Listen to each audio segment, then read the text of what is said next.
Meeting to order at 4:03 p.m. And we will move on then to the NVUSD Board of Education is holding a regular board meeting tonight. And we invite participation either remotely or in person. Directions on how to participate via Zoom are available at nvusd.org/board. The open session part of our meeting will begin around 7 p.m. Public comment on closed session items. Before going to closed session, the board is available for public comment on closed session agenda items. Mr. Michaels, do we have any public comment on closed session agenda items? There is no public comment on closed session items. All right, seeing that there are none, the board will now adjourn into closed session.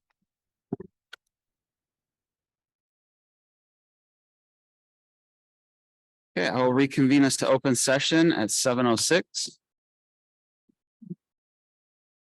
Good evening. My name is David T. Gracia, and this is the Napa Valley Unified School District Board of Education. The NVUSD Board of Education is holding a regular board meeting tonight, and we invite participation either remotely or in person. Directions on how to participate via Zoom are available at nvusd.org/board. Interpretation in Spanish is available for tonight's meeting. Our interpreters are Isidro Mencos and Francisco Mesa. One of the interpreters will now translate the directions on our English channel so our Spanish-speaking families may hear the instructions. Sí, muy buenas noches y bienvenidos a la junta de la reunión de la mesa escolar de educación del Distrito Escolar de Unificado de Napa Valley. Por favor, vayan en sus pantallas abajo, van a ver un globo terráqueo o un símbolo para elegir su idioma de preferencia. Escojan español, si es de que están uniéndose por su computadora. Si están en el teléfono, busquen 3 puntitos usualmente en sus celulares y ahí podrán elegir su idioma de preferencia, en este caso español. Muchas gracias por acompañarnos. Gracias. Thank you. Thank you. Can we please start with an attendance roll call from Vera Morales, Executive Assistant? Yes, Student Board Member Gomez, Present. Trustee Gracia, Present. Trustee Water, Present. Trustee Reiser, Present. Trustee Shu, Present. Trustee Jankowicz, Present. Trustee Hart, Present. Trustee Gonzalez Mares, Present. quorum present. Thank you. All right, thank you. Thank you for joining us tonight for our NVUSD board meeting. E1, report on closed session items. Trustee Reiser, do you have a report on closed session items? Yes, report on closed session items. Item D1B1, readmitted expulsion 11182021C has been pulled from tonight's agenda. Thank you.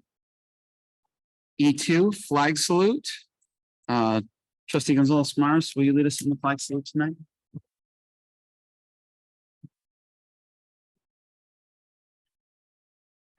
Allegiance to the flag of the United States of America and to the republic for which it stands, one nation under God, indivisible, with liberty and justice for all.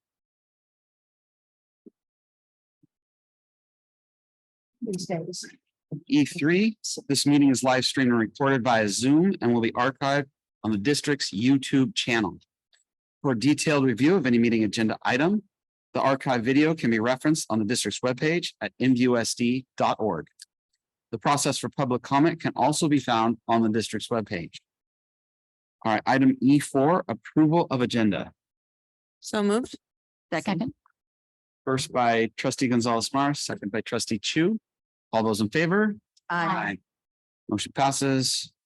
Item E5, approval of minutes, E5A, May 25th, 2023. Move to approve. Second. First by Trustee Chu, second by Trustee Hart. All those in favor? Aye. Abstentions? Motion passes. E5B, approval of minutes, June 1st, 2023. Move to approve. Second. First by Trustee Chu, second by Trustee Hart. All those in favor? Aye. Opposed? Abstentions? Motion passes. All right, E6, recognition of visitors and employee organizations. Dr. Massetti, do we have any visitors in attendance?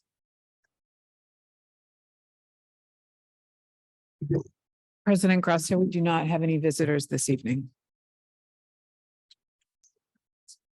Oh, I'm sorry. I was thinking of our typical attendees, which are union leaders. But we do have two trustees here from Napa County Office of Education. Would you like to come to the podium and address the board and say hello?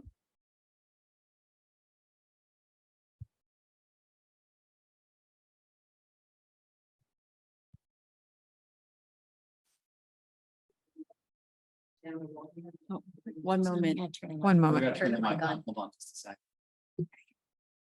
Hello, I'm Jana Waldinger. I've been serving for 25 years with the Napa County Office of Education, and I represent the area too.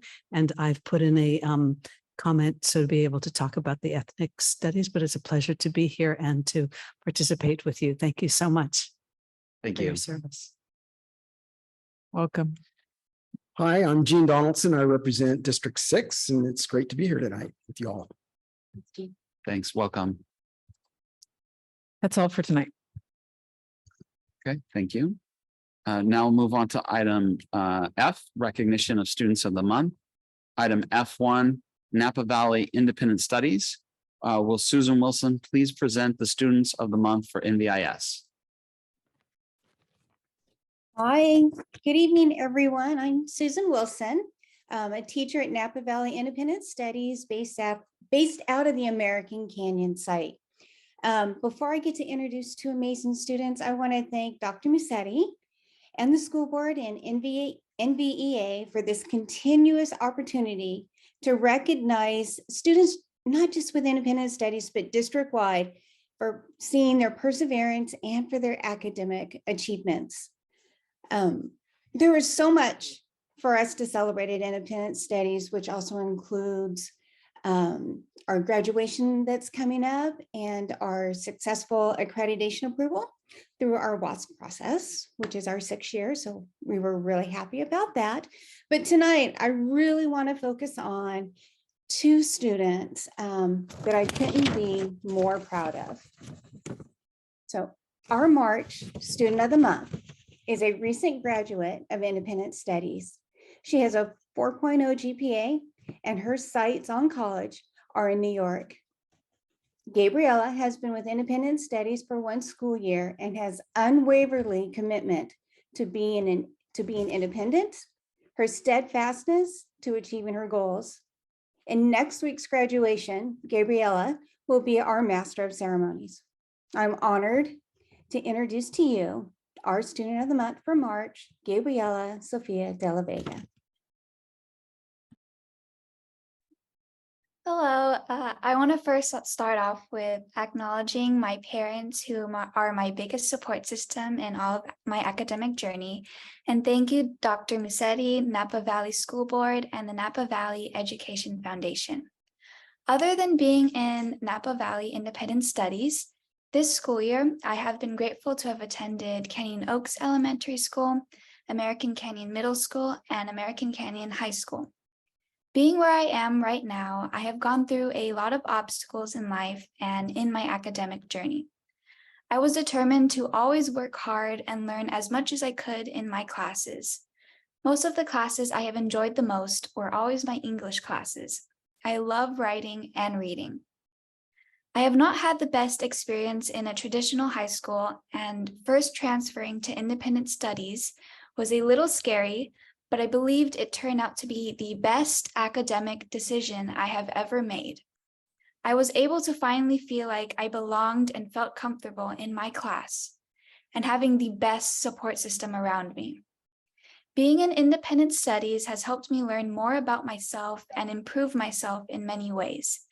After high school, I am going to college at Marymount Manhattan College in New York City this fall. And I will be studying film and media production with hopes to be in the film industry one day.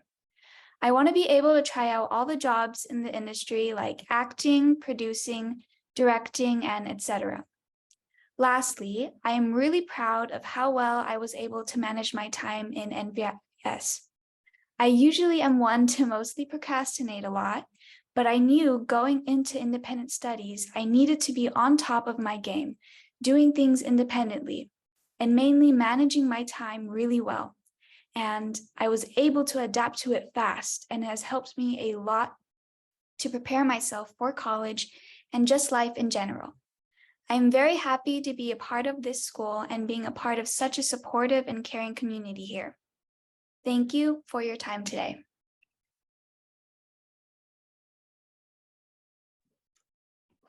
Thank you, Gabriella. I'm looking forward to rehearsal tomorrow with you. Our April Student of the Month has been with Independent Study since the 5th grade and has shown that being an independent learner, that he possesses a commitment, a dedication, and learning, not only for himself, but his community. He is often the leader of discussions and encourages others to share ideas and opinions.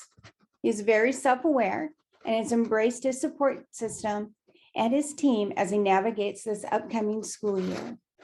I am pleased to introduce to you our April Student of the Month, David Contreras-Moder.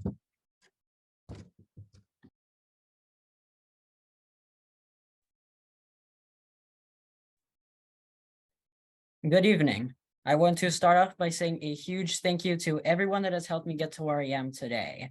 And to the Napa Valley School Board, Dr. Musetti, and Napa Valley Education Foundation, and of course, Napa Valley Independent Studies. My name is David Contreras-Moder, like you saw, and years ago, I would have never thought about being a student of the month, as the only thing I did think about was how long each day was going to last at school. As a student at NVIS, it has taught me one huge thing about school in general. It has taught me that school doesn't have to be a place that kids are afraid of. Being on the autism spectrum, I have felt the pains and the challenges of what fear can do to a child. I want to thank both of my parents for enrolling me at NVIS and for understanding that there are different paths to learning. They are both with me here today, and I just want to say to both of you, thank you so much. I am not afraid when times seem hard because I know I can count on my parents and Mrs. Wilson, my teacher, to be there for me. Currently, I am in the 10th grade with the goal of graduating a year early. My teacher has been very supportive in the education phase for me and in my future plans. My goal is to become a voice actor in my future, and with the help of my teacher and my parents, I feel confident that that career is attainable. I used to feel that the industry would never allow me to become one, as the industry is so vast. But with determination, planning, and perseverance, this opportunity could be mine one day. Thank you for the honor of being Student of the Month, for the tickets to Bottle Rock, which was amazing. The concert was a great way to end this school year and made it extra special. Thank you again to NVIS, my parents, my teacher, the school board, and NVEA. Let's have a great summer break, and I'm already looking forward to next school year. Thank you. All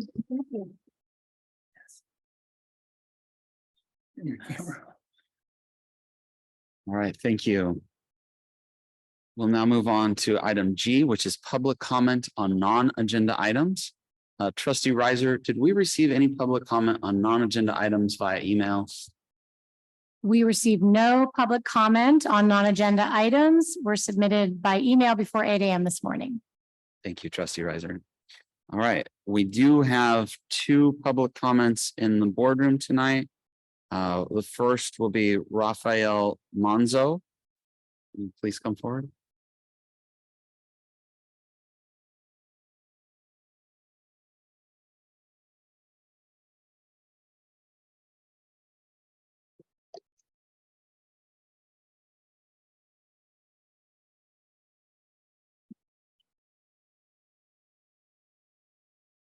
Hello, greetings. My name is Rafael Manso, and I'm a student at Napa Valley College. I am a performing arts major.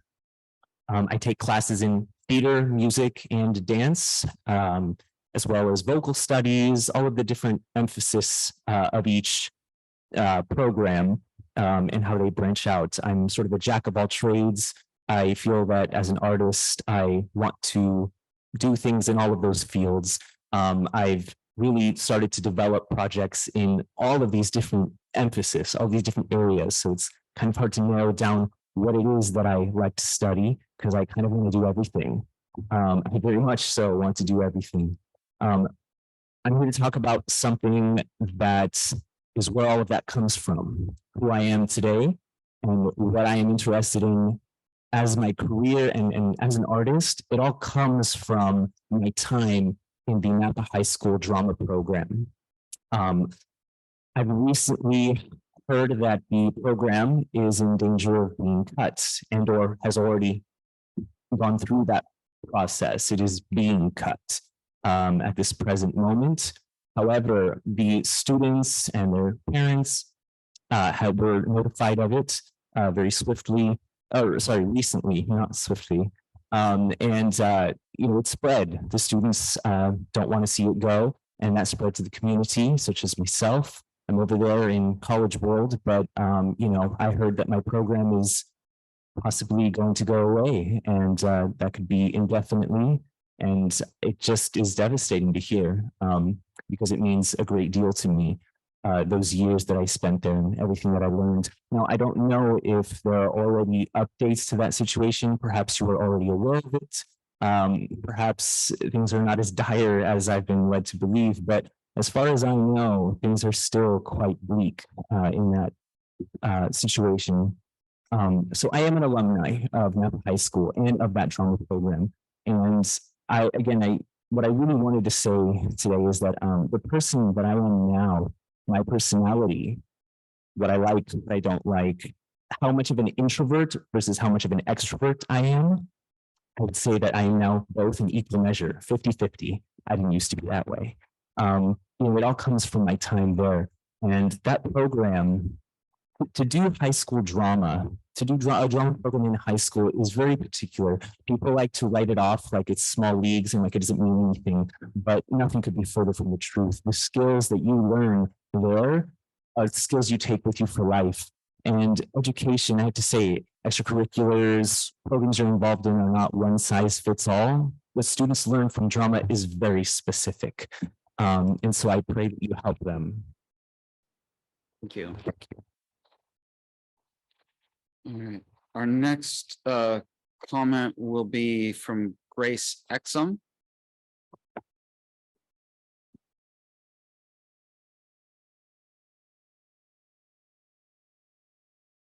Hello. I spoke at the last board meeting, but for those of you who don't know me, my name is Grace Exum, and I'm a junior at Napa High School. And for the past 3 years, I've taken drama there. As many of you may know, there's been a decision to cut the drama class for next year. This is primarily due to a lack of sections.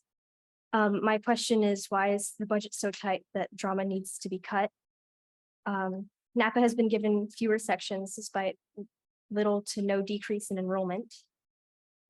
While there's talk about bringing back drama the following year, it greatly impacts drama students such as myself, juniors who want to take drama their senior year. Even if drama comes back, I won't be a part of it. The drama cut isn't just taking away a class, it's taking away an entire department. The drama department runs out of the single drama class period that Napa High has right now. We could still put on productions as a club, but it would be significantly more difficult without in-class rehearsal time. As a classmate of mine told me, she would not have been able to participate in Radium Girls, one of the plays that we put on this year, if not for in-class rehearsals, because she could not get the time off of work after school. I implore you to evaluate the budget, find a way to give Napa High the sections it needs to keep the drama class alive. Thank you. Thank you. All right, we did have one more public comment on the non-agendized items. Charlie Hamilton.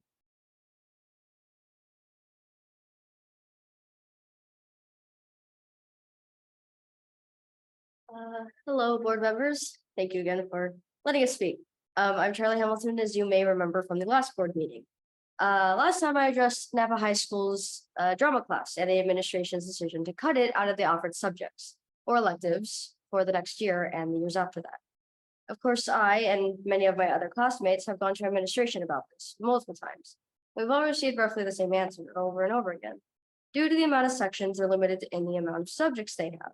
Due to the continued decrease in student admissions because of families leaving NAPA, as Mr. Grieve, our assistant principal, has told me, there is a decreased amount of teachers available for subjects. Because of the lack of teachers, they can't have as many sections as before.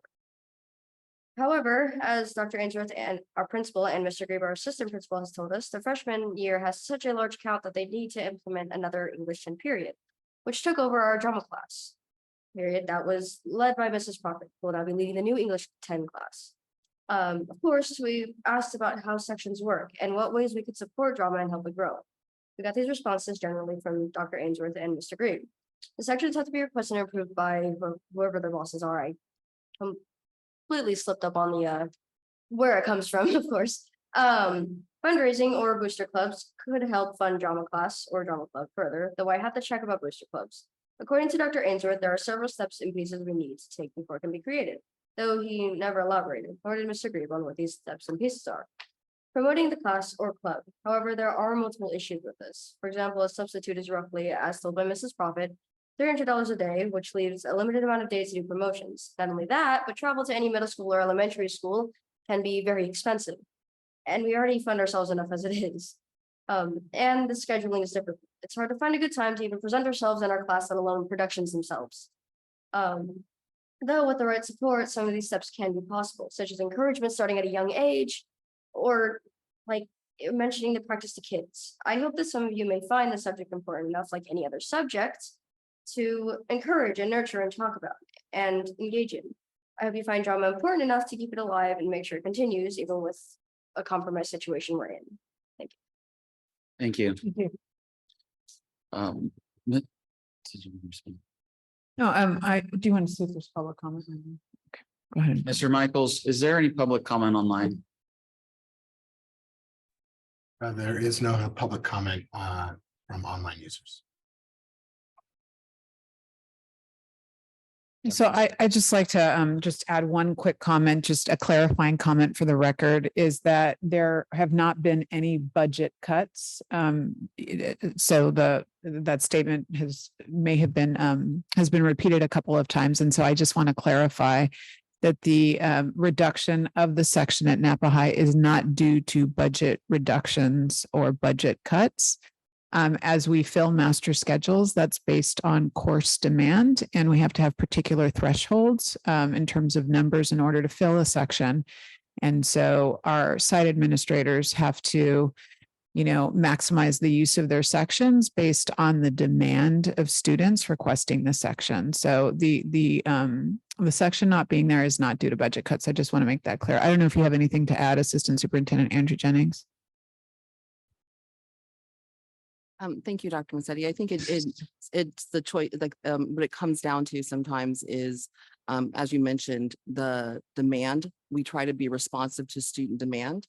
And I believe Napa High has added a musical theater class that has had pretty substantial demand. So that class is running and will be able to offer an opportunity for students who want to engage in drama, as well as their musical skills growth. That is an option as well. Yeah, thank you for adding that detail. And I do want to thank the students for their presence, their voice, and their advocacy. It's impressive. Okay, we'll move on now to item H. Those are reports. H1, Board of Education and Student Board Representative. Student Board Representative Gomez, would you like to go first, please? Yes, of course.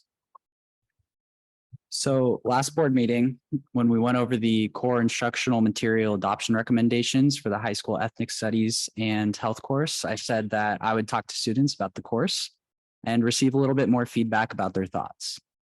One of these students was a 9th grader at Vintage High School who said that some of these things can be difficult to talk about, but regardless, I think that if they're taught properly, it will only help us and make us better all around students and people.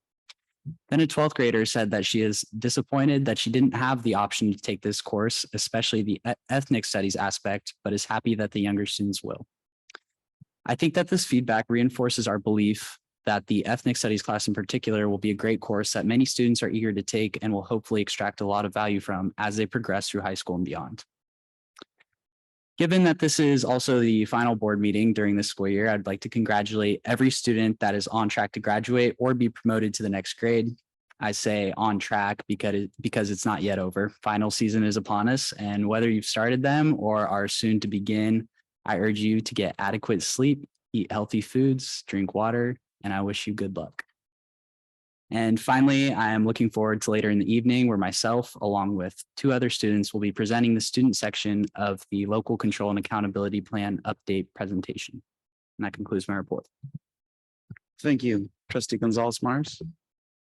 Yes, absolutely. That's the buzz around the community, is lots of parents and students with final assignments that they have to make the grade or finish strong so that they complete their school year. So, and that usually when that buzz starts to go around, it reminds me of our graduations next week. And so it's going to be pretty exciting to see our community get into that mode right before our summer starts. Yeah, a couple of really long meetings that we've had. Of course, one of the most important tasks that a board member does is to evaluate the superintendent. And so we did that along with my colleagues here last week, and a good long session, rightly so, because it's such an important role that we have the task to oversee that. And so we take that very seriously. And again, just continues to be a pleasure to work with such colleagues that have in their own ways, their own impressive skills and values that they bring to the board, and it comes rightly so in those times of key discussion. So I just appreciate that from everybody. And then just really glad that we are able to relaunch the work that was intended to start during the pandemic around diversity, equity, and inclusion. Working with Dr. Lori Watson has just been, for me, it's a second chapter of the work that I've been doing in my work with First Five, and to be able to see that now happen in such a larger scale here for the school district, I just find myself enriching myself in that, you know, I feel like sometimes that you get more out of it, and I can't wait to get to the point where the impact is happening across our school system, which it already is actually happening across our school system, but we know that there's much more work to do, and it just continues to be a privilege to do that. Having said that, I do invite folks to go to the napapride.com website, because it is Pride Month. And I mentioned that at our meeting last week, where our special meeting that we had last week.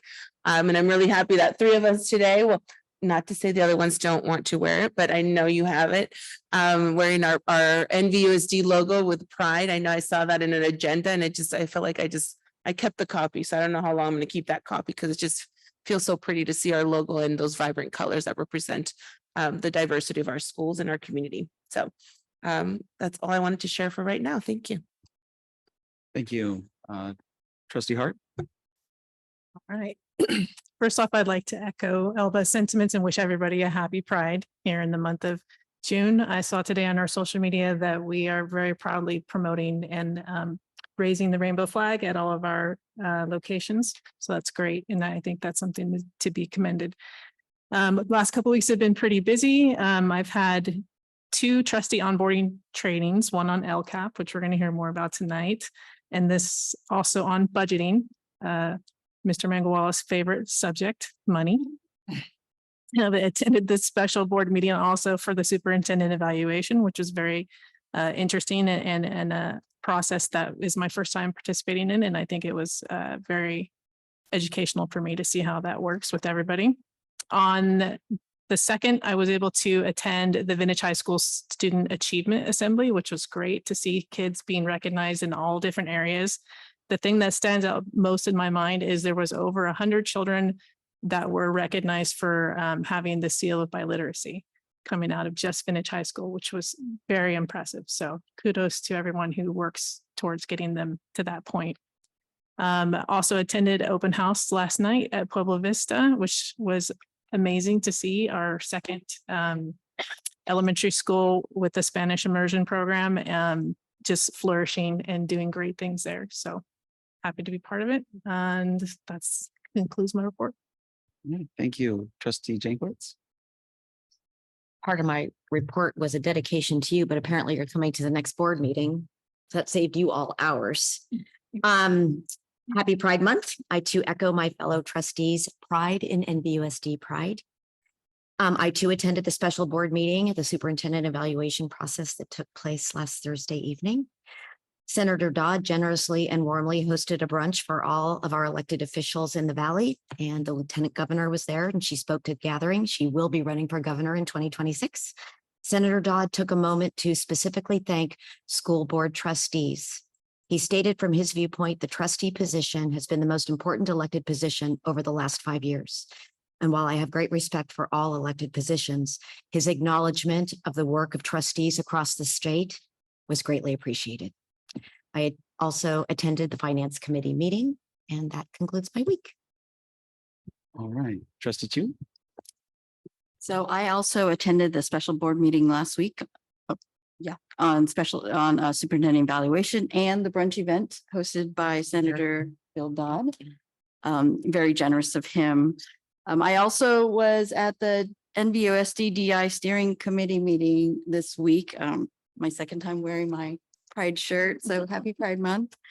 I also, as a parent, I was at Canyon Oaks a lot this week, a lot of activities, attended their best assembly, where they also honored some of the retirees and teachers who have moved on. It's always wonderful whenever they mention a teacher and all of the students go, oh, but you know that the teachers definitely made a difference when all of the students, even the ones who are not in their classes, really voice their appreciation and sadness that they're leaving. Today I had the pleasure of serving ice cream to 5th graders after their field day. That was a lot of work, similar to what food services does, except cold. And I also went by ACMS today, and it was because Trustee Reiser and I are going to be judging their RoboPlay video competition tomorrow. And so I was picking up some instructions, and one of the students came up to me and says, I have something for the school board and the superintendent. And I don't see him here. I did invite him to come and present it himself, but he did write a letter. So I thought I would take some of my time to read it because he took the time to produce some beautiful items for us. Dear Dr. Musetti and the Board of Education trustees. Hello, my name is Noel Soto Gonzalez. I'm a 7th grader at American Canyon Middle School. I had the pleasure to meet Dr. Musetti at our open house in April. And my dad took a picture of us when I presented her with a thank you card from her visit a few weeks before. I'm currently in Miss Lee's robotics class and will be in her class again next year, along with Math 1 with computing and robotics. Both of my brothers, David and Moises, were also in the robotics program and math classes. I want to grow up to be a firefighter and also learn more about robotics and creating things, and maybe an engineer and make things. One thing I have made is actually our bookmarks for everyone on the school board. So I'll show these wonderful productions from, I guess their engraver that they have gotten at home so he could practice his computing skills. And a special one here. And I know Dr. Musetti had a little peek of it, but never really saw what it was. From a distance. From a distance. He created this engraved sign for Dr. Musetti. So I'm going to pass this down to her, and then I will continue reading on the rest of his letter. These can be designed on Tinkercad and then engraved or cut on a laser cutter. I found the NVUSD logo and all of your names, and then figured out how to put a design with a saying that I felt was important, which is, quote, never forget the difference you've made. My mom has a laser cutter, so I was lucky enough to be able to see my design being made and then put it all together for all of you. I have learned that creating things and making things can be part of my career, and maybe it's something I want to do more to help others. I'm learning that you can make anything if you have a dream, and it can be anything, whether it's a gift or a design that can be used to help others for something. Creating and building is very exciting for me. I really hope you enjoy what I've made. I hope you're all doing well and are having a wonderful day. I want to thank you all for what you do for our schools. I really do appreciate all of you. All of your dedication and commitment to our schools are making such a positive impact on all of us. Have a great summer. Thank you, Noel Soto Gonzalez. What grade? So he is in 7th. I will say this is our why and some of the results of the work that I think all of our teachers in the school district and the work that we do on the school board, it just shows that it really matters. So really grateful for the opportunity to have met Noel in person, and I'm really looking forward to what we're going to see tomorrow with all of the RoboPlay competition videos. And that concludes my reports. Trustee Riser. Yeah, that's a hard act to follow. I have no props and no cute letters. Let's see. On the 31st, I attended a reception. I was invited by Greg, I hope I'm saying his name right, Bouliers, who is the director of the Boys and Girls Club for Napa Valley and American Canyon, both, right? And we have such a valuable partnership between NVUSD and the Boys and Girls Club. They really support the after-school programming for so many of our kids. And there was an art reception in which they did, he said all the art teachers did was give say that it should be pride themed. So it's very colorful. And the Jessup Winery in Yountville, their tasting room, they gave a whole wall for display. And unfortunately, the family reception was the night of our special board meeting. So I was there without the kids and parents. But it was really great to see what's coming from the partnership between NVUSD and the Boys and Girls Club. And congratulations to the artists of all ages. It was really a beautiful display. June 1st, also the special board meeting. I want to thank Trustee Gonzalez Maras for her really eloquent description of, you know, how important it is that really our number one job is to consider and evaluate and support the superintendent. And that process is important. And I think we take it very seriously and we're very diligent, which is why we were here until 11:30 at night. It wasn't because there were so many problems we had to talk about. It was just that we're very thorough and we all have lots of ideas that we want to share. On the 2nd, I was lucky enough to attend the Napa High Spring Concert Choir, and I'm excited that we're going to hear from Mr. Duncan Cooper maybe a little bit later. And Duncan, you probably don't watch the board meetings when after every choir concert, I report out in my board report about how incredibly meaningful that program is to the kids who are part of it. Been lucky enough to be a Napa High choir mom for, this is my 6th year, my 2nd kid. So I will have had a total of 8 years of my 2 daughters in choir. And it's just a privilege always to hear the beautiful music that you get these kids to embrace and be excited about. And the range in the performance is amazing. And you can see, I mean, we had comments earlier about the skills that our drama students take away from that experience. And I can say that in the choir program, the students are gaining such musical skills. I mean, the how accomplished they become if they stick with choir is just blows me away. But also the confidence and the safety and the beautiful community that you guide and model and facilitate and support with all of those kids in that program. It just warms my heart. And it's one of my favorite things about being a Napa High mom is coming to those shows. And you really witness at the end, I won't go on and on, but I will say it was the senior recognition concert, which you know, is when the seniors in the program are, you know, singled out and get to talk a little bit or say a little bit about what was meaningful to them. And it just shines through how important it is and how beautiful and loving the relationships are that the kids make with each other. There's a beautiful tradition at the end, the last song, alums are called up and they all sing the old Irish blessing. And it's like there's not a dry eye in the house. My kids started crying when the piano played the first note of the song. I mean, it's just a really warm and beautiful and soul-filling experience for them and for the parents as well. So I'm so grateful, and I'm so happy that you're here on the day that I'm reporting about going to the choir concert. And then I also attended State Senator Dodd's brunch. It was really lovely for him to invite the elected officials from the Valley and beyond. Also went from Sonoma County. His area is so large, he had to have 2 parties. That's what he told us. So that was really a wonderful opportunity. And I also really appreciated that he called out the school board trustees for our hard work and the challenges that have come with this role in particular over these last few years. And then also I was part of the DEI Steering Committee Session 2 facilitated by Dr. Lori Watson.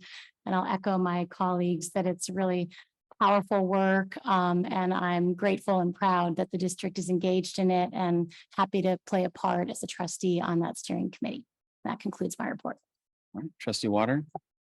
All right, yes, and what with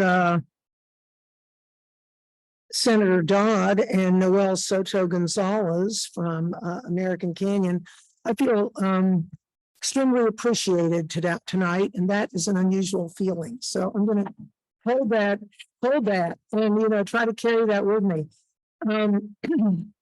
Let's see. I went to it on June 1st. We had the special board meeting. Other members have spoken about it. The superintendent evaluation, important meeting. The next day I went to 2 Layla showcases at Napa High School. I went over and saw some senior presentations, and I'd been the year before, and the kids were juniors, of course, last year, and they put on a mental health fair in the small gym. Well, this year it was such a big deal that they put it on in the big gym, and they reported out on it. And that was one of 3 groups. It was really interesting, and they say they're sure that the students next year will carry it forward. It might be even bigger. And I guess we could have it at Memorial Stadium. And later in the afternoon, I went to the 10th grade fair, and these groups of students go over and, interact, do things, do crafts with the McPherson students. And it was, I'm always, as I told them, I'm always seeking what I may devour. And I saw some people there who I think would be excellent candidates for the teaching profession. And I told them, think about that. And they didn't recoil. There's a couple of them I think were pretty interested. On Sunday, I went to the Bill Dodd event. Very nice of him to invite the teeming hordes to his own house. And then on the 6th, I virtually attended the Napa County Office of Education meeting. And on the 7th, I attended the Finance Committee meeting. And also last night in the mail, I received from Napa Valley Independent Studies this wonderful flyer with one of my former colleagues from Napa High. This is Grant Dinsdale. And if you go on the QR code, they've got the catalog in there and also the story of his student. And I'm not going to give her story away, but let's just say that we have really interesting people who this lady is 84 years old. And she actually looks a lot younger. But I have to talk to her about that, how she does it. And but it just shows, all ages, you're always learning. That's his, I understand, that's his favorite student. And I'm stating really the most fun. We talk about the why on why we do things. Well, on June 1st, I went to McPherson Elementary School, and it's always a pleasure to go there. And I know a few of the people who teach there. I knew them when they were children, in fact. And Principal Knox is always the gracious host, and it was really wonderful. I visited 2 teachers' classrooms,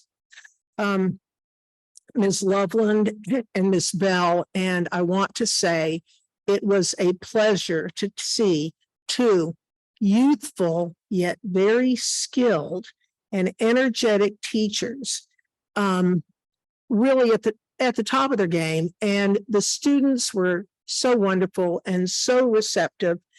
And it was just, and I looked around the rooms that were so nicely decorated, I mean, just so stimulating.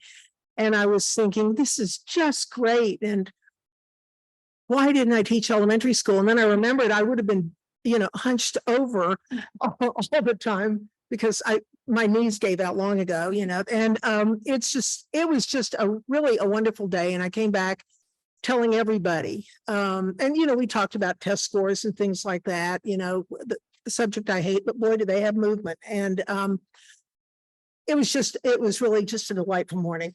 I enjoyed myself tremendously. And that's the end of my report. Okay, thank you.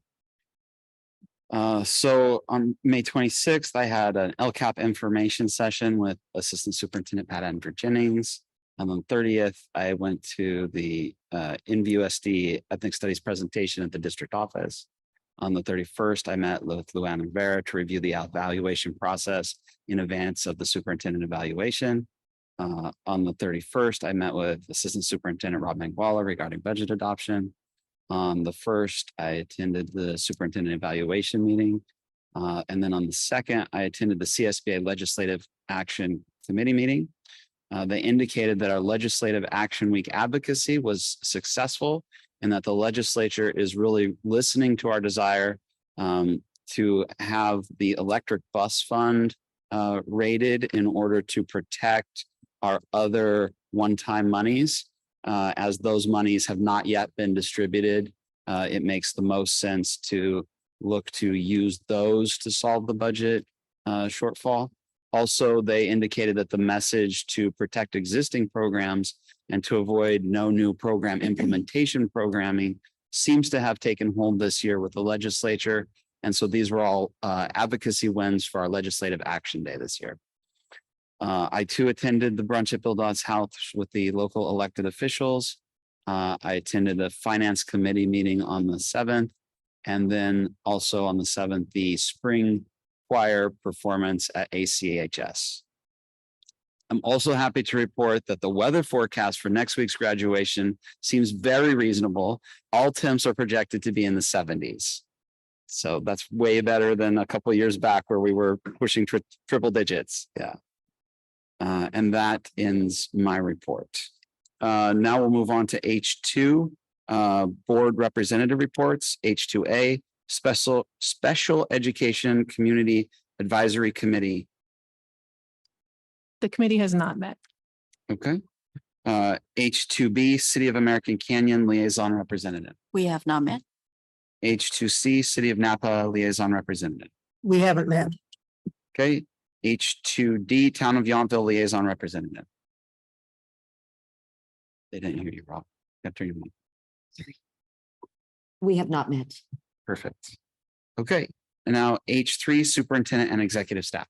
Great. Good evening, everyone. NVUSD trustees, staff, and community. Thank you so much, President Gracia.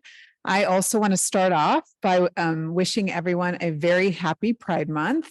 It's always great this time of year, raising the flags at all of our campuses. I want to thank Assistant Superintendent Mike Pearson, who ensures that there's coordination across all of the NVUSD buildings to make sure that those flags get raised every June 1st. So thank you for that. Trustee Water, I just want to let you know that I have been equally inspired in those same two classrooms over at McPherson earlier this year. So I'm glad that you observed exactly what I observed. They're phenomenal teachers and do great work for our students there at McPherson. I want to thank radio host Barry Martin from Kavon Wine Country Live. He also does a podcast on 99.3. He invited me to go on live for a very brief live interview this morning, and then we stayed in the studio and recorded a podcast, so that'll be available. And Barry has been following our kind of journey around responding to declining enrollment, and so he really dug deep today during the podcast to learn more about the progress that we've made despite the ongoing persisting declining enrollment. NVUSD has put systems in place to make sure that we are responsive and proactive as opposed to having to be reactive in the urgent situation that we found ourselves in 5 years ago. So it was great to answer his questions and sit with him and talk to him about our progress in that area. I also want to thank the 32 participants that are serving on the Napa Valley Unified School District's Diversity, Equity, Inclusion. And after 2 days of training with Dr. Watson, I feel compelled to add and belonging DEIB committee. We have held our first 2 meetings and they have been incredibly successful. And our participants have all agreed to engage in a summer read as well. So we're excited about the 5 sessions that we will be planning for next year. And I want to thank Assistant Superintendents Dana Page and Pat Andrew Jennings for being incredible partners in designing that experience and facilitating that learning within our organization as we develop leadership capacity around issues related to diversity, equity, inclusion, and belonging. I want to wish every student in NVUSD a joyful, happy, and healthy last few days of school. It's so hard to believe that we're at the last few days as we approach the official last day of school next Wednesday on June 14th. It is a minimum day. I also want to thank every Napa Valley Unified School District staff member who has contributed to us as an organization completing another successful year in the district. That has had its challenges. We continue to see challenges post the pandemic, but our staff here is just so invested in making sure that our students have the best educational experience, despite the challenges that we're seeing in today's world. Next week is also, like so many have mentioned, the most exciting week in our business, the most exciting week of the year in education, because we get to celebrate all of our NVUSD high school graduates. And this is my 4th school district. And I like to say it, I think I've said it almost every year at the board meeting where I talk about our graduations. We really are the best in class. Our staff here in NVUSD under the direction of Assistant Superintendent Pearson just do an extraordinary job of creating a wonderful experience for our families and students. This is a reminder, one of our latest additions to our execution of all the graduation ceremonies. We've done this the last couple of years, and it's now a tradition here that we do live stream all of our NVUSD high school graduations. So again, they will be live streamed here for the class of 2023. So you can find more information about the dates and the times and the access to the live stream on our website, nvusd.org. And I could not agree more with future superintendent / student trustee Gomez, who recommended he really does give superintendent-like advice. Hydrate, sleep, and nourish yourselves, all of those high schoolers who are wrapping up their final exams, to make sure that they do stay on track. And then speaking of graduations, like my daughter likes to say, Mom, that's your bread and butter. I did experience immense pride and joy, and not up on stage handing out diplomas or shaking hands last week, but actually being a parent just experiencing immense pride and joy watching my oldest child, my daughter Sophia, who graduated from the University of Chicago with a degree in anthropology and a minor in cinema studies. She's a total liberal arts kid. And I was so grateful to observe her be a trailblazer now for the 2nd generation of college graduates in our family. And most importantly, she's 22 and she has a full-time paying job in New York City. So maybe she's going to run into Gabriela Sofia, who is our NVIS American Canyon Student of the Month, who we just heard from, who's also going to be in NYC over there in the Big Apple. Sophia will be relocating there later this summer after spending a few weeks at home with us. So that's really personally exciting for me. I'm a proud superintendent, but I'm also a very proud mom. So graduation season is always exhausting. It's emotional, but it's always such an important milestone for our students and their families. And it's a moment where we recognize all of the learning, the growth, the development that students have achieved during their time with us. With that being said, I do want to wish everyone a restful, restorative summer break. I am also really looking forward to the fact that we only have one more board meeting left. It's the last one on June 22nd, which will then kick off our July governance recess. And I just do want to take a moment. I don't know if it was really clear on how, I just need to put it up there in the camera. How beautiful this work that Noel created for, the bookmarks for the trustees, and this for me. Just the fact that he is engaging and creating and making is just such evidence of all the kinds of learning opportunities that we provide in our schools. And I'm so grateful that he's able to express himself in this way with his hands. I do remember taking the picture with Noel, so I know exactly who he is. I want to thank him for reminding us of our why. And, as a superintendent, there are some tough days. And I'm going to put this up in my office, and this is really going to lighten the load on those tough days for me. So I really want to thank him for this expression of his talent that I'll be able to have in my office here as we lead and learn together in the school district. So I'm going to now pass it on to the assistant superintendents for their executive reports. We're going to start with Assistant Superintendent Ms. Dana Page, who oversees the Human Resources Division. Thank you. President Gracia, Board of Trustees, and Student Representative Gomez, Dr. Massetti. HR continues to be busy posting, interviewing, and hiring to fill vacant positions for the upcoming school year. Mary Jarecki, Alice Kalipas, and Amanda Rosas has been doing a stellar job communicating vacancies and setting up interviews for classified and certificated positions alike. I just want to thank and acknowledge them. They are often running multiple panels simultaneously during this time of the year. It's a little crazy, but they pull it off beautifully. I want to thank them for their hard work. They're so organized, and they continue to do a great job being very professional and welcoming all the candidates who come for interviews. And we repeatedly get feedback on what a tremendously positive process it was for our candidates to interview. And we believe that contributes to folks choosing to come work for us. In addition, now is the time that we have to review and update all of the information on all of our over 800 certificated employees in order to provide contracts for each one for the coming school year. So thanks to the efforts of Maria Lara, Roseanne Crandall, and Dominique Marcus, they were able to do all that and get those contracts out this week. We've wrapped up negotiations for the year, meeting one last time with all of our bargaining units, NVEA, NAPS, and CSEA before we take a break for the summer. I want to highlight also some work that we've done under strategic plan goals 2 and 5, specifically some interest-based problem-solving sessions with various groups of employees and some sites that have occurred over the course of the year.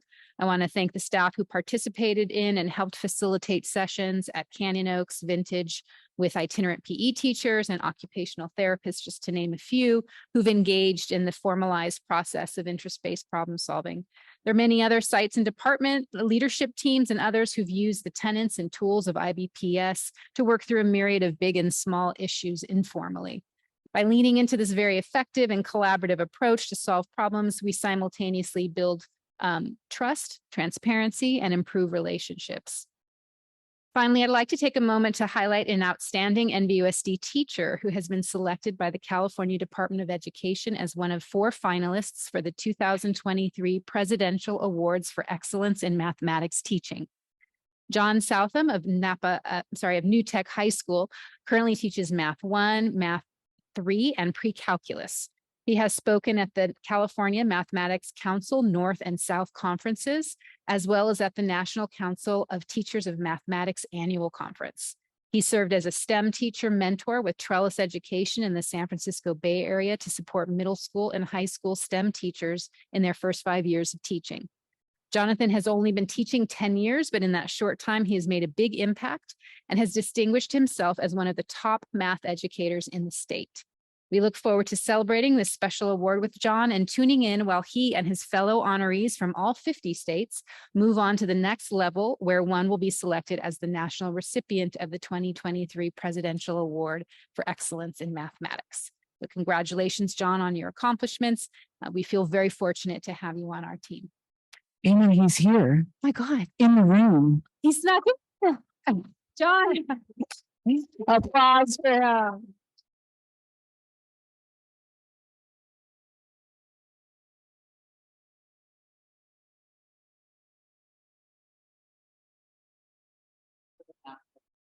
Wow, what great timing.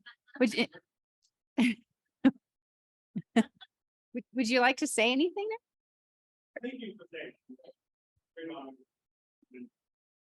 Can you come up to the podium so the public can hear you, John? Thank you.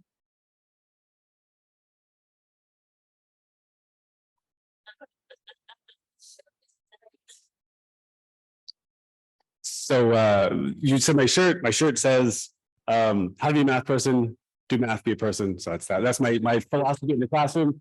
But no, so answering your question, Dana, it was an honor to be nominated by a former student who I didn't know that she nominated me. And then I got this email. And I said, what the heck, I'll apply for it. And it's a 30-minute video I have to send to into the National Science Foundation. And then I was honored to be selected as one of 4 Californians. And then now we'll hear over the summer what's going to happen next. Yeah, it was a cool, really cool thing. Yeah. So thank you for saying that. I appreciate that. Yeah. Thanks.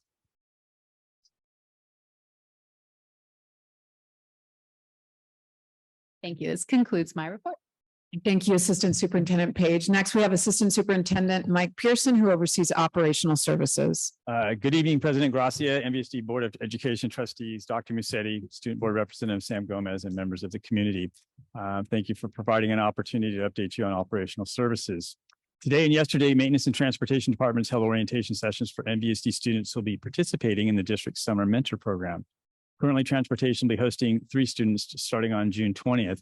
While Maintenance and Grounds has 7 eager students who will learn about the various trades and maintenance department during their roughly 8-week experience starting on June 22nd. Justin Binion, who's the Director of Transportation, and Albert D'Souza, who's the Director of Maintenance and Grounds, plus their respective staffs, are really looking forward to this opportunity to mentor NVUSD students. This will be our 2nd year of doing that. In food service, I previously shared during my reports not only the increase in breakfast and lunch meal counts when comparing the 21-22 school year to this school year, the 22-23. But I've also shared the increased revenue generated during this time. I'm pleased to report that May reflected our highest monthly revenue to date, totaling a little over $1.2 million. Breakfast counts in May saw a 44% increase, while lunch counts experienced a 17% increase. The growth in the demand for NVUSD meals, along with the increase in revenue, could not have occurred without the leadership of Director of Food Service, Kristen Teakale, and the extremely talented, dedicated, and hardworking food service staff who all went the extra mile to ensure the nutritional needs of NVUSD students were met each and every day this school year. And I know some of the trustees saw that firsthand 3 or 4 weeks ago. I'm very honored to oversee this amazing department. And I look forward to the new menu items offered next year that will hopefully keep our meal count similar, if not higher, than the 22-23 school year. The maintenance and operations teams kicked off the class of 23 graduations on Thursday, May 25th by hosting the commencement ceremonies for Napa Valley College at Memorial Stadium. Over 300 college graduates participated, which was witnessed by almost 3,000 spectators for the 80th commitment exercises of Napa Valley College. I didn't know it was 80 years, but it's a long time. I want to acknowledge and honor Director of Operations Gloria Aguirre and Director of Maintenance and Grounds Albert D'Souza, along with the M&O staff involved with the setup, supervision, and/or teardown from the event. The leadership of both directors and the customer service our staff performed was noted by the Napa Valley College leadership, who had nothing but praise to offer on how well their ceremony flowed. We received an email recently to that degree. And in case anyone is wondering, yes, President Gracia, we are more than ready to acknowledge our very own graduates, the class of 23, starting next week. And the weather is supposed to be good, thankfully, this year around. Finally, I want to take a moment to celebrate the middle school sports season that came to a close during May. Over the course of the past year, 7th and 8th grade students were able to participate in volleyball, cross country, boys and girls basketball, badminton, soccer, and track and field, while 6th grade students could elect to be in cross country, badminton, and/or track and field. As anticipated, student interest was extremely high throughout the year. Over 955 middle school students district-wide took part in at least one of the aforementioned sports, which is an average of just over 200 students per school site, which is pretty amazing. For many of the students, it was their first time to participate in a sport. And moreover, offering the middle school sports developed a sense of community and school spirit at each campus, improved student behavior and achievement, improves leadership and collaboration skills, increased physical fitness levels, positive sportsmanship, and provided a bridge for 8th grade students transitioning to high school level sports program. I also personally witnessed the pride parents and guardians experience by watching their children participate in the all-league track meet. None of this could have happened. None of this could have happened without the leadership and support of district and school site staff. Specifically, I want to thank and acknowledge Drew Heron and Marianne Christopherson, who continuously blocked downfield so the school site athletic directors could manage the sports programs at their respective site. At the middle school sites, without the organization and oversight by the athletic directors, the middle school program would not nearly have been as successful. And I would like to also thank Dorothy Gale Ramos at ACMS, Todd Clem at Redwood, James Weckler at Silverado, and Randy Golding at Unidos. All 4 of these individuals, along with the district administration, did an exceptional job of welcoming back the middle school sports program. It was not an easy lift, but each made a significant contribution to the success of the program. And plans are already underway to make improvements and increase student participation for the 23-24 school year. We want to thank you, the Board of Education trustees and the executive cabinet members for providing the support and the necessary resources to give middle school students a much needed extracurricular activity. This concludes my report. Well, thank you for sharing that, Assistant Superintendent Pearson. Assistant Superintendent Pat Andrew Jennings, who oversees Instructional Services Division. Good evening, President Gracia, Board Trustees, Dr. Massetti, Student Representative Gomez, and the NVUSD community. The Instructional Division has several presentations scheduled for this evening, so I will keep my comments brief. As we enter the last few days of the 2022-23 school year, I want to express my gratitude to the NVUSD staff for their work with this school year. They have provided an ecosystem of Carreño for our students and families, and for that I am very grateful. And that concludes my report. Thank you, Assistant Superintendent Andrew Jennings. And lastly, we have Assistant Superintendent Rob Manguala, who oversees Business Services. Since I'll be talking about my favorite topic, school district finance later tonight, I will keep this report very brief and say that's it. That concludes the executive staff reports, President Gracia. Right. We'll move on to item I, approval of the consent agenda. Background information on these items is provided to the board prior to the meeting. A common motion takes action without discussion on a roll call vote unless discussion of item or items is requested by board members. Move to approve. Second. First by trustee Chu, second by trustee Riser. Ms. Morales, can we please have a roll call vote on this item? Yes, Student Board Member Gomez, Aye. Trustee Gracia, Aye. Trustee Water, Aye. Trustee Riser, Aye. Trustee Shu, Aye. Trustee Jankowicz, Aye. Trustee Hart, Aye. Trustee Gonzalez Mares. Aye. Motion passes. Thank you. Thank you. All right, now we'll move on to item J, presentation and discussion items. Item J1, business services. Item J1A, 23-24 budget presentation.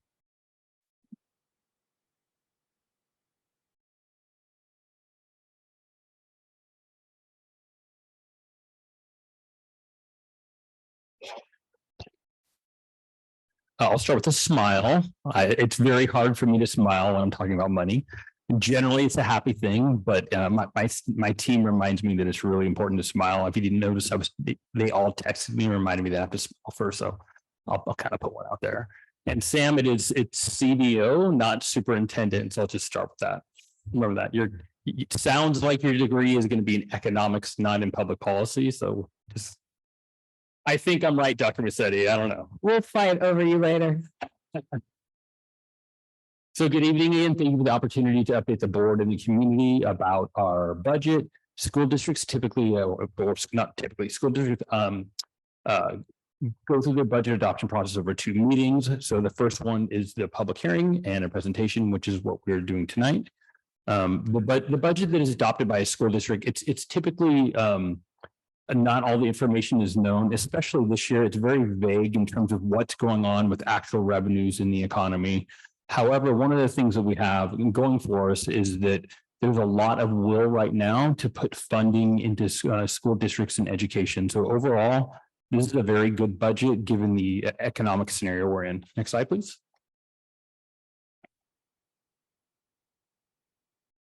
So revenues continue to come in far below expectations with a $31.5 billion shortfall. There's a disagreement between the governor and the legislative analyst office about what revenues will actually look like. We expect at this point that the actual budget that is adopted right now will kind of cherry pick the best revenues. That's what's going on right now initially. So again, we'll see what happens, but overall, in terms of, the winners and the losers in the overall state budget, I think that education will be an overall winner in the state budget. Next slide. So the biggest part of the budget is the cost of living adjustment. And so the cost of a living adjustment, again, it's based on an inflationary factor. There's no guarantee that it will be funded, but given the political outlook right now, we do anticipate that there will be a cost of living adjustment. of 8.22%. We also anticipate that the after-school program or the expanded learning opportunity program will be fully funded. There will likely be some cuts to some one-time money. Again, there's a debate about how deep they will actually go. Some other programs are potentially going to be cut instead, like money for electric buses, as Trustee Gracia mentioned earlier. So we'll find out. And ultimately, you know, what we're going to end up doing when we finally adopt the budget at the next meeting. Again, lots of uncertainty, but political will to completely fund education. We probably won't know what actual revenues look like until October or November when people pay their taxes. Next slide, please. So the economic outlook right now is very mixed. So we're getting very mixed signals. We discussed this at the Finance Committee meeting where we debated if the Federal Reserve will actually raise interest rates at the June meeting or whether there'll be a pause. And so I do want to offer a bet that there will be a pause at the June meeting. So anyone wants to take me up on that. So there's a cup of coffee on the line. I won't use names, but cup of coffee. I think there will be a pause. So we'll see. I could be wrong. So why is that right now? So gross domestic product, it is going down. There's lots of mixed signals. The stock market is strong. Inflation is starting to come down. But there's still a banking crisis brewing right now. So if the Federal Reserve continues to raise interest rates too high, we could see the Federal Reserve having to come around and rescue more banks. So there's a risk right now. It's not, you know, it's really hard for the Federal Reserve to read the tea leaves in this kind of unheard of economy where we have things slowing down, but the consumers are still very resilient. They're still spending money. The stock market should be going down because interest rates are high, but it's not. Real estate should be going down because interest rates are going up, but it's not. So there's a lot of mixed signals out there right now. Next slide. So again, the Federal Reserve will continue to raise interest rates until inflation is under control, but may pause. Again, we'll see even if they do pause at this meeting in June, come July, they may just make up for it and raise it by 0.5. So that's my vote. Hopefully there'll be a pause. And what does that signal? That can signal a coming recession. So when the Federal Reserve starts to think like, hey, we need to really kind of slow down here. We're raising interest rates too high. We have the banking crisis in the background, but then also we have this potential for recession, which I'll talk about in a minute. Next slide. So according to School Services of California, this is one of the riskiest budgets that they've seen in the last 10 years. Why is it risky? Because we were just really not sure about revenues. You know, because of the extension of the tax deadline, they're just not completely certain about what revenues will look like. Some of the things that could happen is deferrals or additional cuts could happen. There's no recession assumed to occur over the next 3 years. So if a recession does occur, there'll need to be a general reduction in their revenue outlook. And again, the extension of the federal and state tax deadline through October will make revenue projection very unclear. Next slide.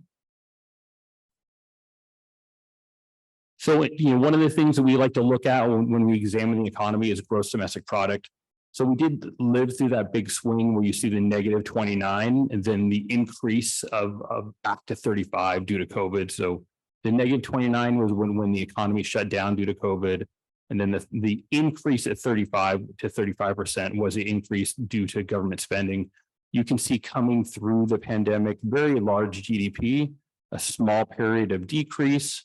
And then you can see we're starting to kind of trend down. So we're not really sure what that next number is going to look like, whether the trend will continue to go down or whether it'll recover or not.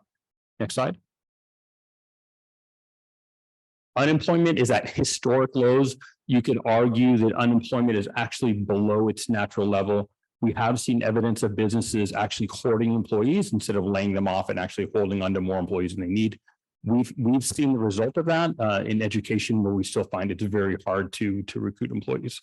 Next slide. So inflation, while it is at record levels, it has started to come down. It's sitting in the 5% range.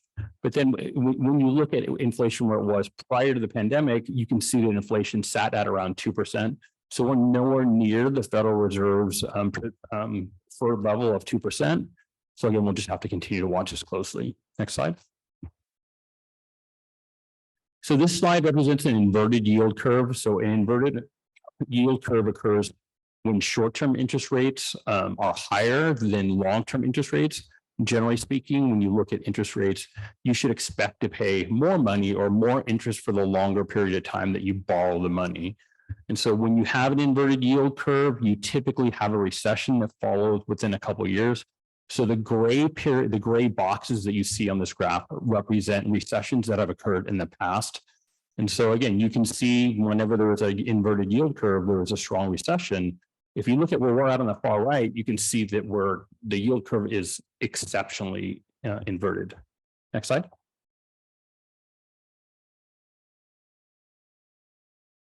So we've spoken about declining enrollment quite a bit. Declining enrollment, again, it's not just a problem in Napa Valley Unified School District. It is a statewide problem. Enrollment is projected to decrease from 5.8 million students in the state to 5.3 million by 2030-31. So in the very near future. Next slide, please. And so this is a graphical representation of that. And so you can see the drop is about 8.9%. And it does vary by county. So some counties like the Valley actually don't have declining enrollment right now. It's less expensive to live there. People are actually moving to the Valley, but just not Napa Valley because it's very expensive. And we do not have a strong economy that supports the housing that we have here. Next slide. So this slide represents our historic and projected enrollment. You can see for the current year, our enrollment is 16,175. Next year, it's projected to be 15,626. And then by 2026-27, you can see that our enrollment is projected to be at 14,500. Next slide. So what are the key proposals in the governor's budget? So the main key proposal is to keep to have a cost of living adjustment of 8.22%, ongoing funding for Prop 28 funding for the arts with 3 years to spend it, proposed reductions to one-time funds for arts and operations, and the learning recovery block grants, and continued support for TK expansion with very limited new programs, which we're actually happy to see. During the pandemic, there were a plethora of programs that we had to implement. So we're happy to just see a focus on the base. Next slide. So this slide depicts our 3-year budget. So as you recall, we're required to prepare a budget for 3 years. So the base year, meaning next year, and for 2 years out. You can see that we did hit the board's goal of adopting a budget that does not have deficit spending in the current year. However, we do have significant deficit spending in the out years, and you can see from the revenue outlook that revenues are actually flattening out in 24-25 and 25-26. This is due to the impact of declining enrollment and the 3-year average. As the 3-year average continues forward, that impact of declining enrollment continues to build. So it is something where we'll have to continue to naturally adjust the size of our district in response to that. We do meet reserve requirements in terms of the minimum reserve requirement for all 3 years, but we do not meet the district's 10% reserve requirement for all 3 years. We do it in the base year and in year 2. Next slide, please. So what are the assumptions that go into our budget? So additional transitional kindergarten enrollment and funding for TK. The revenue assumption includes a cost of living adjustment of 5.38%, 4.02%, and 3.72%. One of the things that we'll have to adjust at first interim is we will increase our revenue percentage, assuming that a cost of living adjustment of 8.22% is adopted as a part of the governor's budget. Step and column cost increases is equal to 2%. Along with a put aside for funding for the NVUSD compensation formula. Next slide.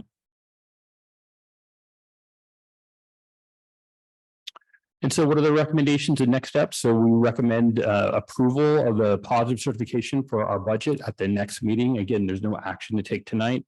Tonight is just a public hearing where the gavel goes down. Approved committing reserves at the next meeting. We need to adjust in terms of the business office. What do we need to do? We need to adjust revenues at first interim for enrollment and the actual COLA. We're also going to look really closely at our average daily attendance. So our average daily attendance has been low since the pandemic. So it's been sitting at about 90%. Historically, it's been at 95%. So we plan to really focus on that next year. We're hoping that we can get the average daily attendance rate back up to 95%, not only for funding reasons, but for teaching and learning reasons. We know that students need to be in school if we want to increase results for students. Both certificate and classified cuts will need to occur. But right now we're anticipating those cuts to happen at the natural attrition rate. We'll also need to look really closely at our facilities over this budget cycle to make sure that we have the correct number of facilities to match our enrollment. In terms of Prop 28 money in the fall, so we have some additional work to do around that. We know the sites need to adopt plans around that. We need to get some clarification on what we can actually spend the money on. We anticipate that we'll start spending that money probably in January, but the work will start in terms of the plans in the fall. The next big step for the business office will be the calculation of the NVUSD compensation formula based on closing of the books. Next slide, which is, I think, the last one.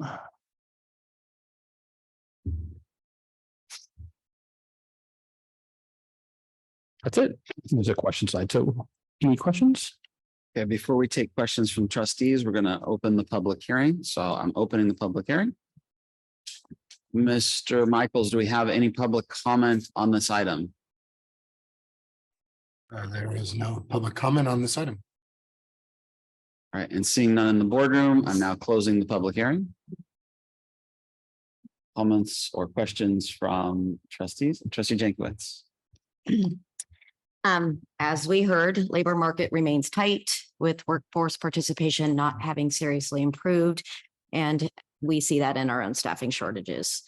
That's keeping core inflation a little sticky. Our world of declining enrollment has financial impact, but as Assistant Superintendent Manguala stated, other factors also have impact. The Fed has a sharp trade-off: crush growth with even higher interest rates or live with some inflation. The equity markets have already started to consider the possibility of another rate hike, even after the Fed did signal that there would be a pause. We shall see when that happens. I did some fact checking on a discussion we had in the finance meeting, and rates have jumped in the fastest rate hiking cycle since the 1980s. If the Fed keeps tightening interest rates and continues, then we're going to see some continued decline in economic growth. Economic weakness can impact state revenue, and education funding could still be susceptible to cuts. And yes, I heard Mr. Manguala say he believes education will be a winner. I hope our budget can reflect in October that optimism. Over the last number of budgetary cycles, we've seen operating deficits in year 3, but in this budget, we have operating deficits projected in year 2, 16 mil, and year 3, 32 million. This impacts our reserve percentage, which at 6.71% is well beneath our board requirement of 10%.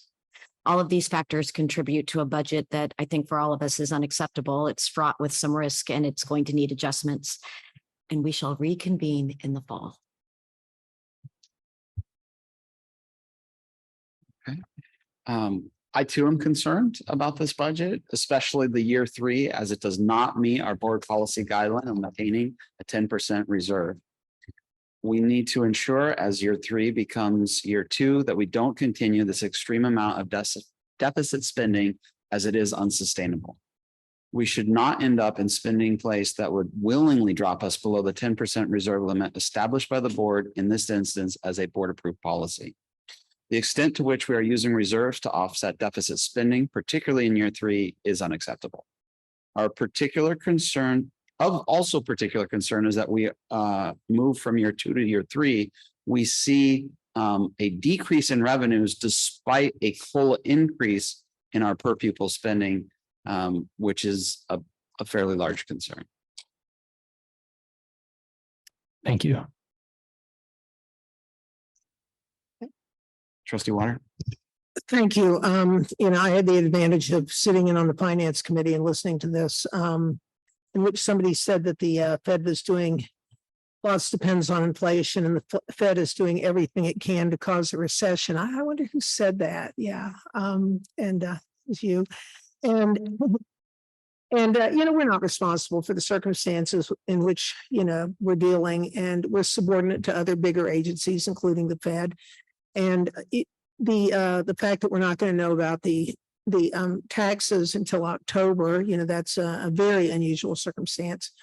but I agree with with my two colleagues, President Gracia, and former board president Jankowicz. We need to stay on top of this, but there are good things, and that the legislature is declaring over and over fervently that they're supporting education. But yeah, we have to watch out for this. Thank you. Thank you. Seeing no further comments from the board, we will move on to J2, instructional services, J2A, local control accountability plan, and LCAP federal addendum presentation.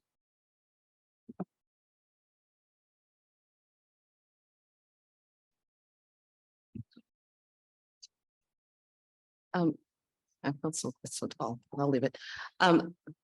Thank you, President Gracia, board trustees, Dr. Massetti, and the NVUSD community, as well as Student Representative Gomez, who will be presenting alongside me this evening.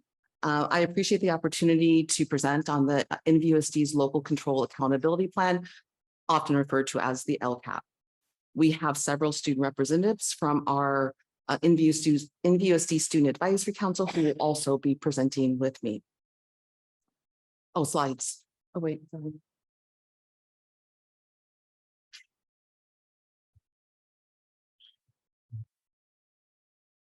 The overall purpose of this presentation is to highlight the changes made to our LCAP in response to the feedback we received from our educational partners. Our educational partners include parents, students, staff, and community-based organizations. We also took into consideration student attendance and academic performance data and the results from our parent and staff survey. Before I begin, I would like to review some LCAP basics. NVUSD receives supplemental and concentration funds based on the percentage of our students who are considered unduplicated. That means that they are either English learners or multilingual learners, or qualify for federal free and reduced lunch programs, or are identified as foster or temporarily unhoused students. Our current student count, unduplicated student count, is around 63%. And NVUSD is projected to receive about $28 million in supplemental and concentration funds for next school year. This is a substantial increase in the amount from prior years due to the improvements in our data confirmation process and follow-up by our parent and community liaisons. The draft LCAP included in the board agenda provides additional details about how those funds are allocated. I'll just touch on a couple of highlights tonight. I want to give you an idea of the process that we go through to develop our LCAP and to make revisions. Starting in January, we complete a needs assessment and review academic achievement and attendance data. From January through March, we do multiple community engagement sessions with different educational partners from our District English Learner Advisory Committee, also known as DLAC, our District Advisory Committee, which is made up of our representatives from our Title I schools, our bargaining units, Napa Valley Ed Foundation, the Special Education Advisory Council, and the Student Advisory Council. Later, I will share some of the themes that emerged from those listening sessions and surveys. In April and May, revisions were made to our LCAP, and an overview of those revisions were presented to our DLAC and DAC. And tonight, I'll present the draft for the public hearing and for your review. The finished draft will be submitted for board approval at the next meeting on June 22nd. Our LCAP goals are derived directly from our strategic plan.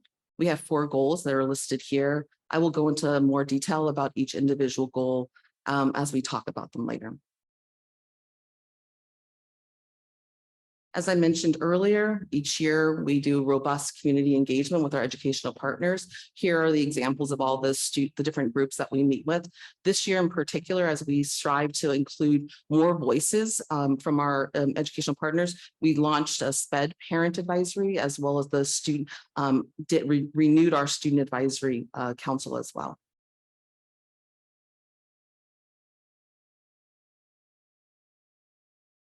I'd like to highlight some of the information we gathered from our parent survey.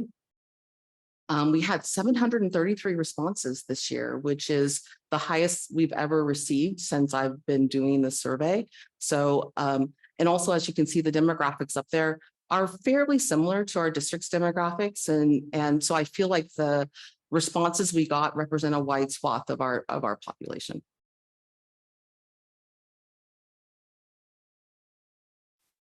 One of the key metrics we look at that it's identified in our LCAP are the answers to these 4 questions.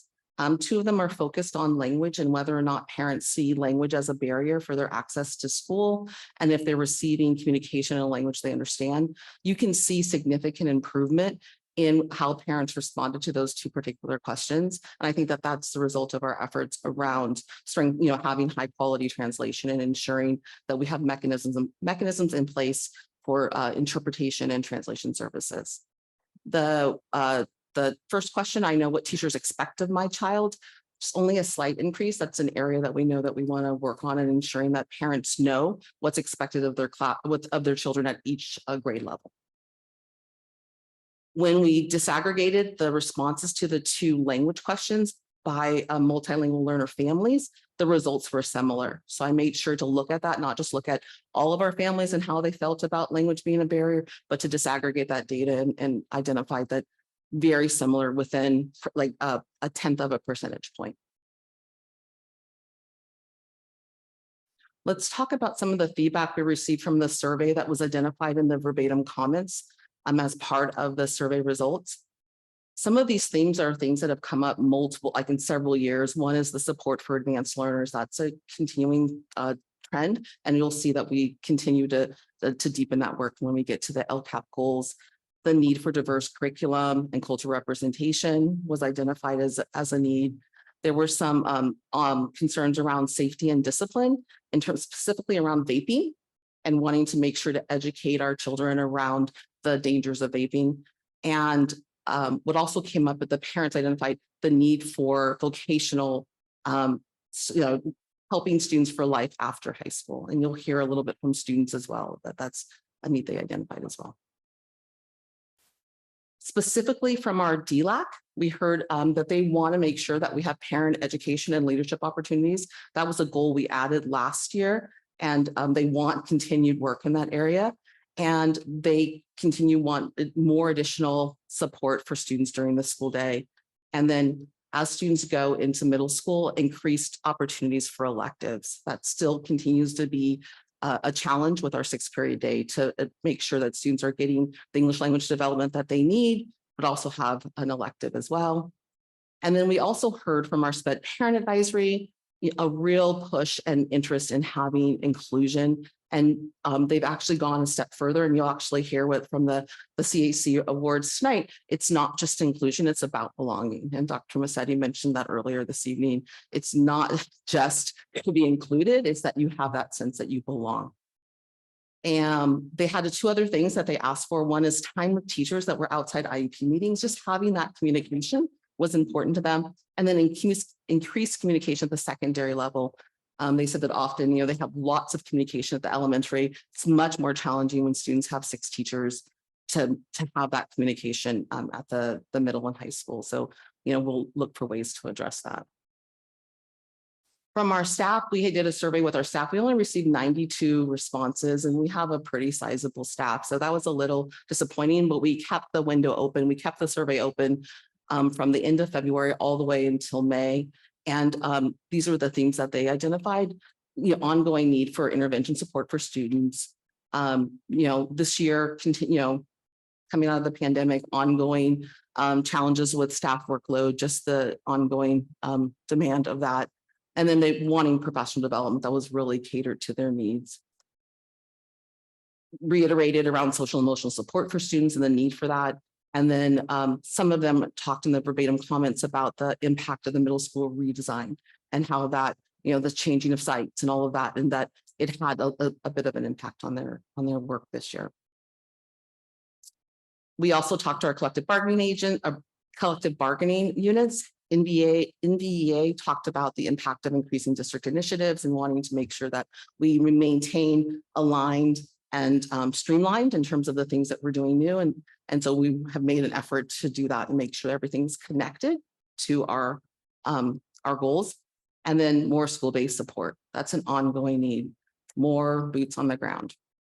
And then with CSEA, they shared about an increase in work-based learning, especially in the trades, which makes sense because they recognize the need to have our students supported in that life after high school, about teaching life skills, interviewing, finance, that students needed that, they identified that. And then they identified increased after-school programming. They hear from a lot of parents the need for having some kind of additional enrichment activities for students after school. And with that, so that's what we've heard from families, we've heard from staff, and I wanted to ensure that we centered the work that we do on our students, because their voice to me is what we need to elevate as we think and plan and allocate resources.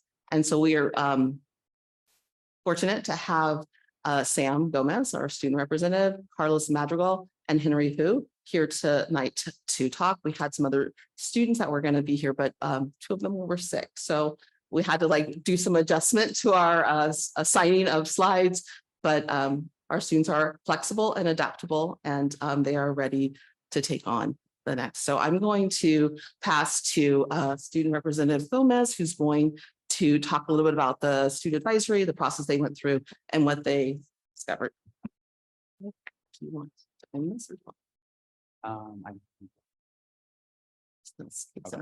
Gotcha.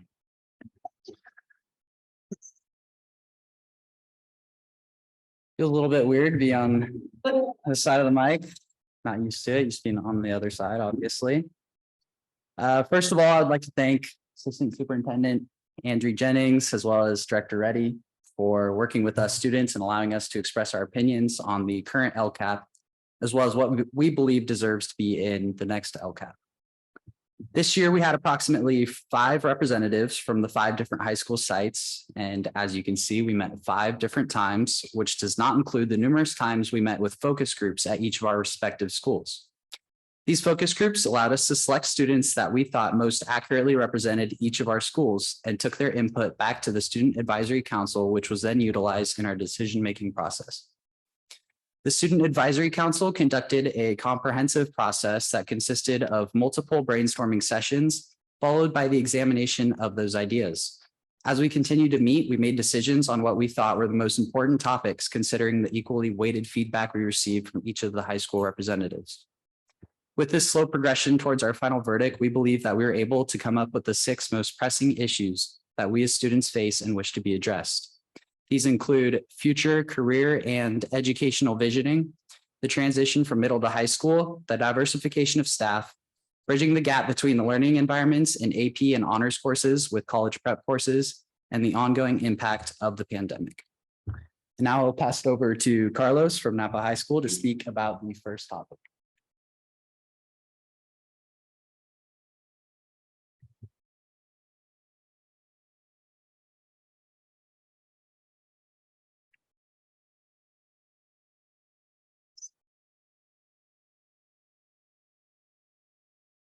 All right, good evening. My name is Carlos Madrigal, and I am a junior at Napa High School.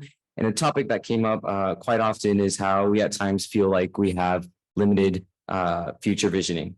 For example, a student in our student council group mentioned that resources are not well known of, and that we need better distribution of information. So to add on, we recently had a career day on March 29th. And about this project, students commented that even though the information that was provided was important and relevant, it was not taken well advantage of. So now, how can we fill in these gaps and of information and help these students become prepared for future steps?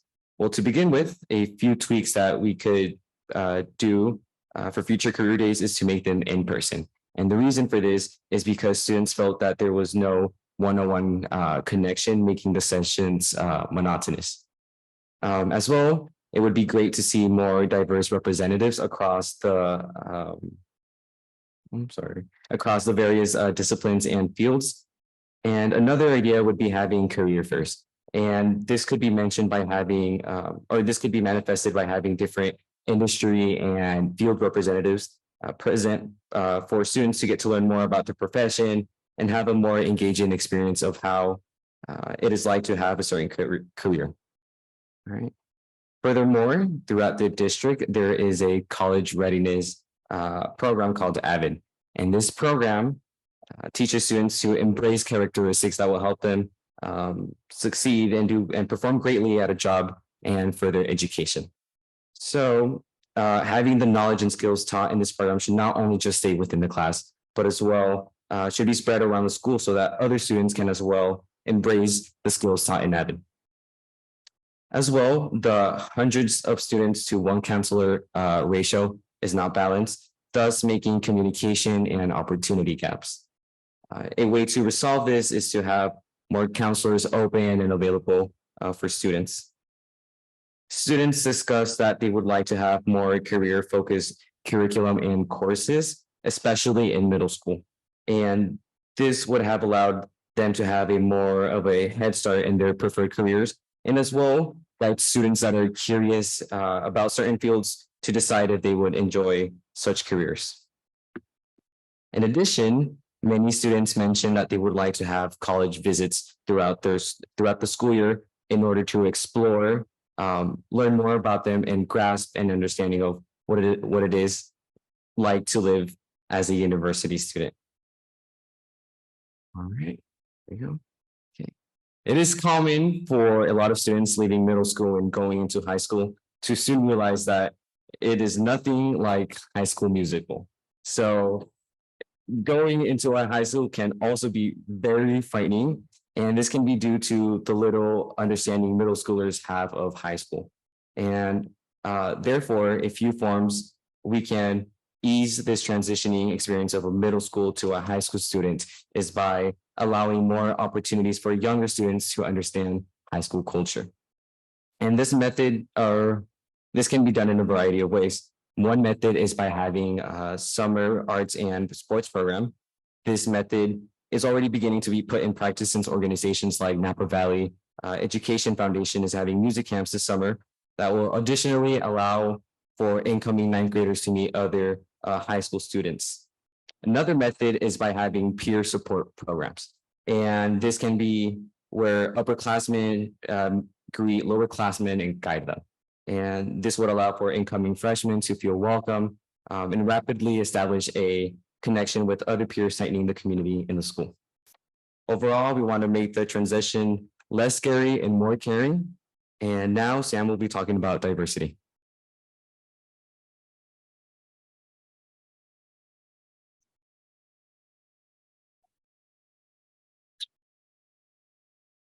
Yeah, so diversity, mainly in the context of teachers, is something that we definitely wanted to prioritize as students. Diverse staffing is something that came up repeatedly, really. It was super important. And we believe that it would improve the level of learning in most classes if we prioritize this.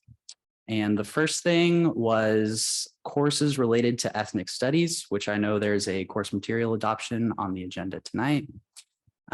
We would love to see that pass. And as time progresses, we would love to see the district refine the course and continue to seek the best ethnic studies curriculum possible. Another thing was continuing to educate our teachers on the importance of diversity and how to utilize it. This goes hand in hand with supporting best practices and classroom management by understanding different students' perspectives, caring for who they are, and understanding how their background contributes to the character and habits as students. Then in terms of the hiring process, although we know it's difficult to recruit teachers, trying to hire those that accurately reflect the student population should be a top priority. One American Canyon student explained a scenario where they felt they had no one to go to because they didn't have access to a teacher who they felt was like them. This was, as you could imagine, difficult to hear and something that could be avoided by obtaining a more diverse group of educators. Passionate and multilingual are also two traits that students believe as many teachers as possible should possess within the district, as well as expanded translation services on campuses and in classrooms. And that is our final suggestion for the diversity section. And now I'll pass it on to Henry.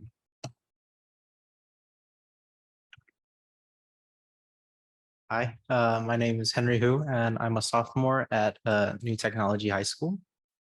Through the list, we have our relationships. and campuses. Sorry. And I'm on social emotional learning. In classrooms, we feel that there are like very different situations that can happen, right? Because like people learn off of the environments that they're in, and feeling overwhelmed by either classmates, teachers, or the assignments given can really shape the outcome of what assignments they're doing. As for hiring more instructional assistants for support, having an almost personal tutor to help students with whichever assignments they have always works. More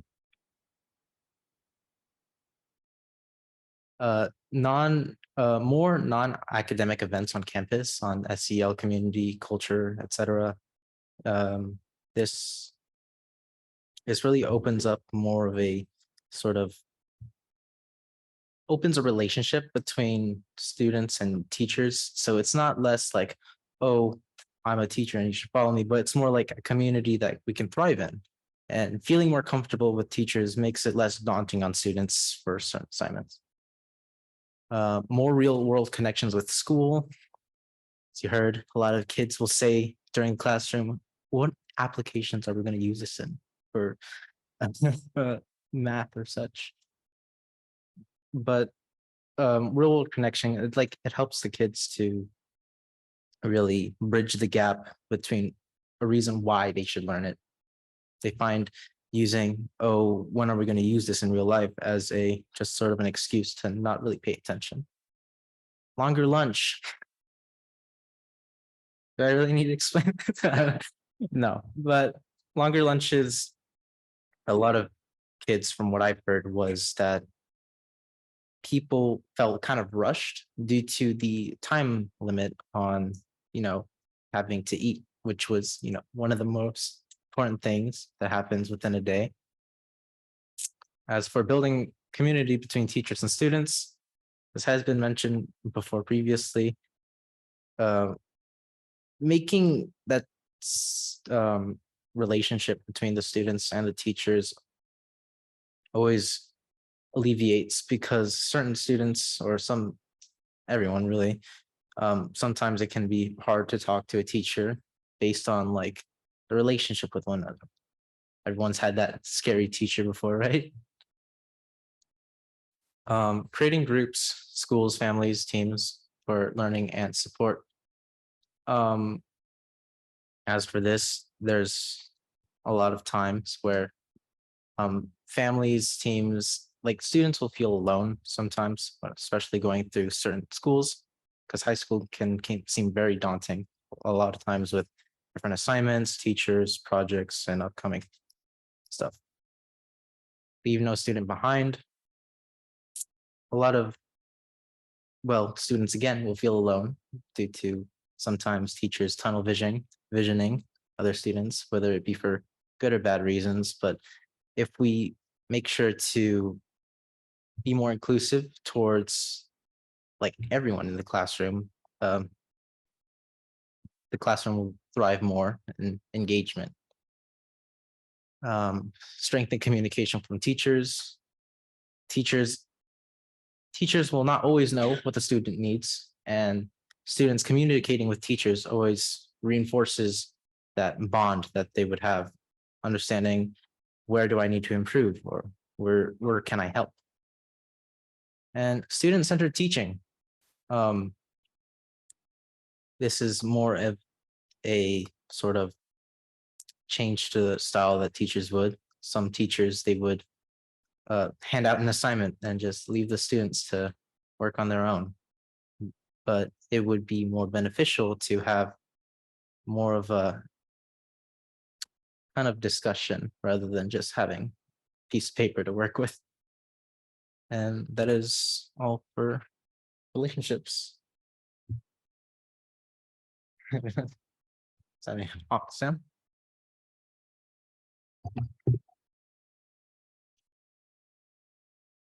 And for the final two topics, bridging the gap between college prep and AP/honors courses. What we realized was a common concern across each site was the alarming disparity in the AP and honors course environments with that of prep course environments. The majority of students who have taken both levels noted this disparity and made the claim that there is a lack of learning in prep courses derived from the teachers and environments when compared to upper level courses.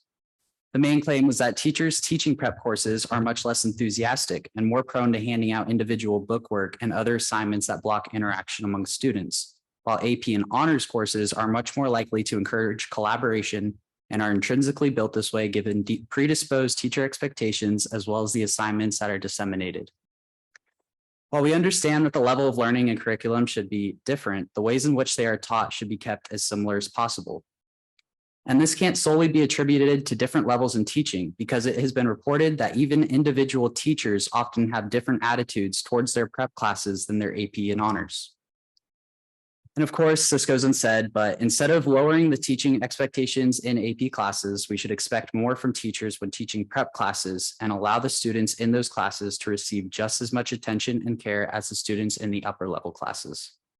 We also believe that students should not be choosing courses based primarily on word of mouth from other students and majority perceptions of those different classes. In order to combat just learning from the word of mouth, we believe that there should be much better advising when helping students select courses, as well as course descriptions and videos for courses available to students the next year, which would be shown towards the end of each school year. Or sorry, it's on the same slide. Then the final one is the pandemic impacts. This section focused mostly on the social and academic stagnation that many students experienced, which has left many of them below the standard that is expected of them at school. The first thing was offering optional classes and programs during breaks, as well as surveying the district to ask students whether or not they'd be interested in particular classes over breaks. And this survey could not only be used to ensure that we select the correct classes to provide students given our limited resources, but also give them the opportunity to express their interests in non-traditional courses that teach important life skills. And all of this, we believe, should be accessible to all students, even if they aren't seeking or in need of credit recovery. Additionally, the students wanted a consistent study hall period at every high school because even students who don't need intervention can benefit from this, since a lot of them participate in after-school extracurricular activities and would be able to cut off that extra 30 minutes to an hour of their homework at the end of each night. And that concludes our final topic. So I hope that the board takes these suggestions into consideration and understands how much the students value each of these things. Students would love to see some form of change or reform as outlined by the subtopics under each of the areas presented today, as well as an inclusion of them into the next LCAP. Thank you. Well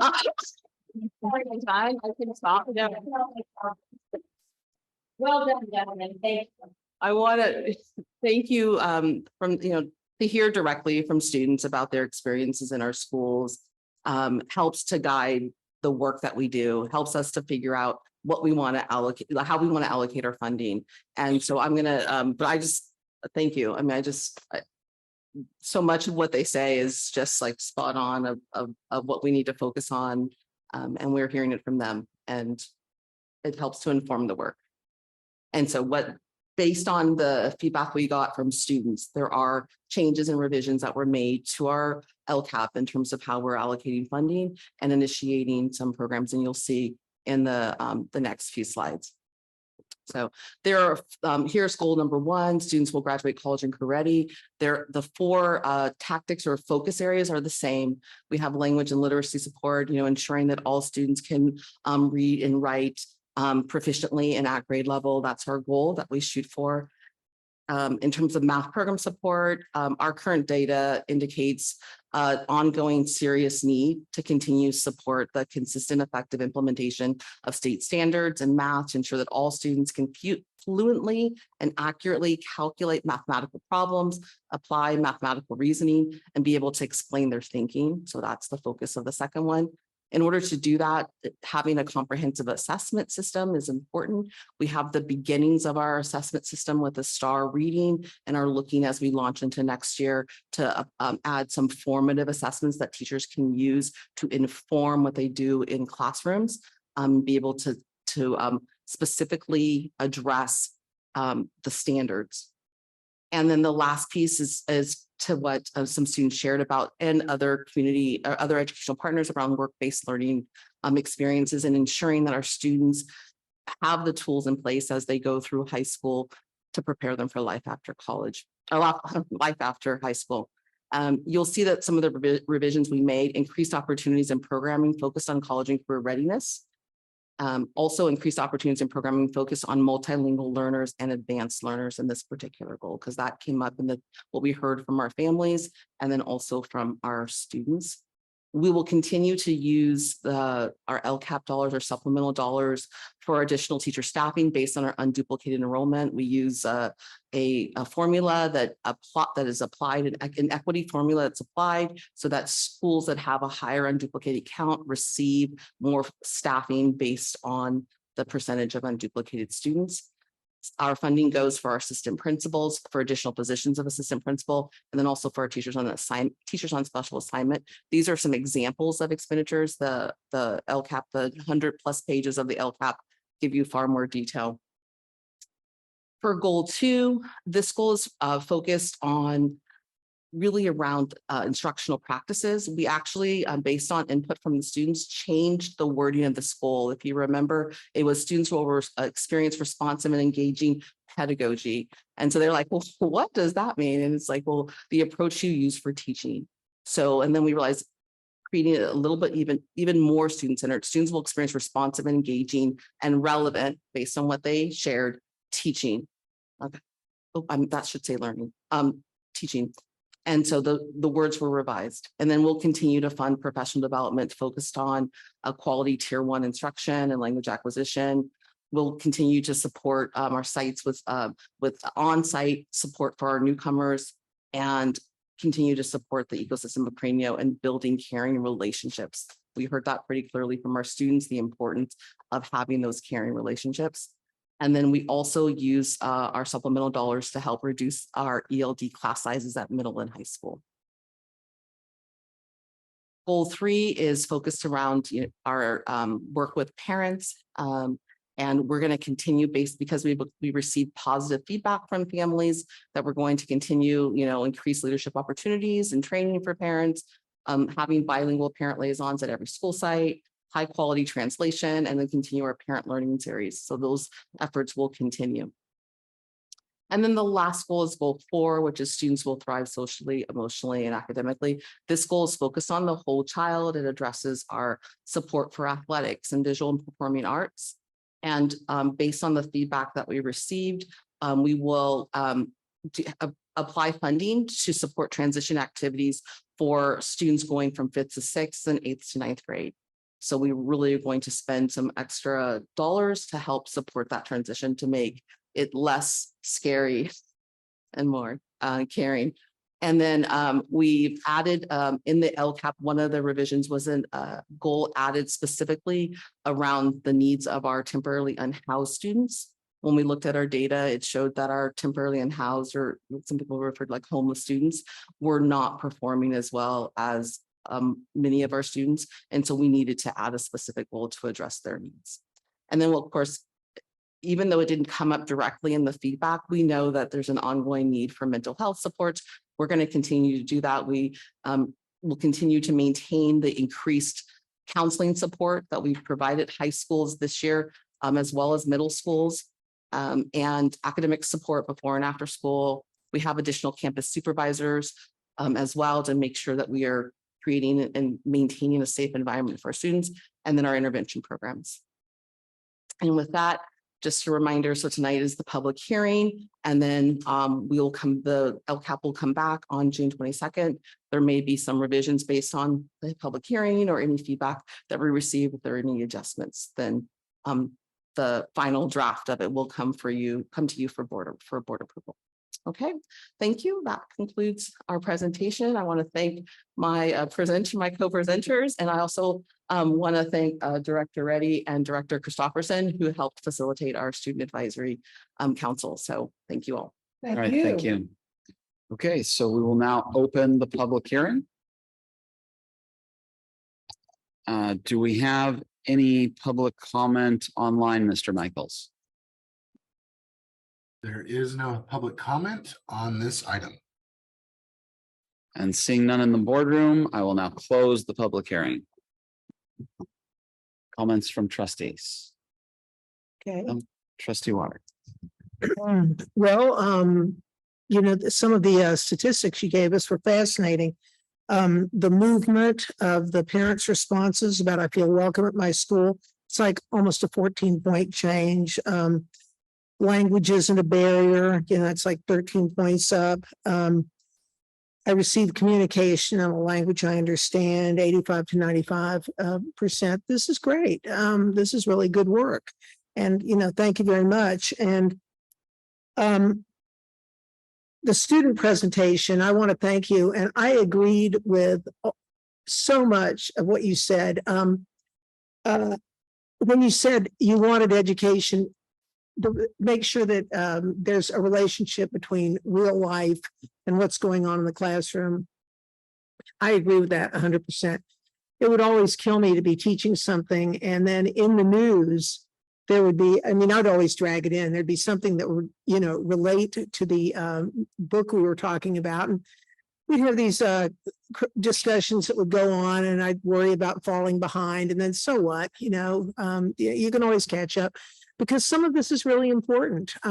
Really, I was looking at my students who were taking economics and, you know, the parent in 2008 and 9, and, you know, people are losing their houses. I have students weeping in class, and yet often in class, there wasn't a discussion about what was going on in the world. It was just this all supply and demand, you know, whatever.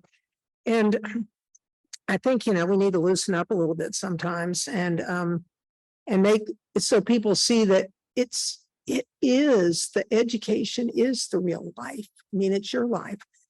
And the financial literacy, look what's going on in the world now. I mean, I'm looking at all those people that that lady from Theranos roped in, incredibly intelligent, famous men, George Shultz, Henry Kissinger, the list goes on. And it's completely weird. And they bought it hook, line, and sinker. And then I'd open up magazines and see Sam Bankman-Fried and the former Mrs. Tom Brady, the supermodel Gisele Bundchen pitching FTX. And I'd read it and go, okay, I think we're going to be reading about these people pretty soon. You know, it was just, oh, and it's not about money. It's all about just spreading abundance everywhere. Yes.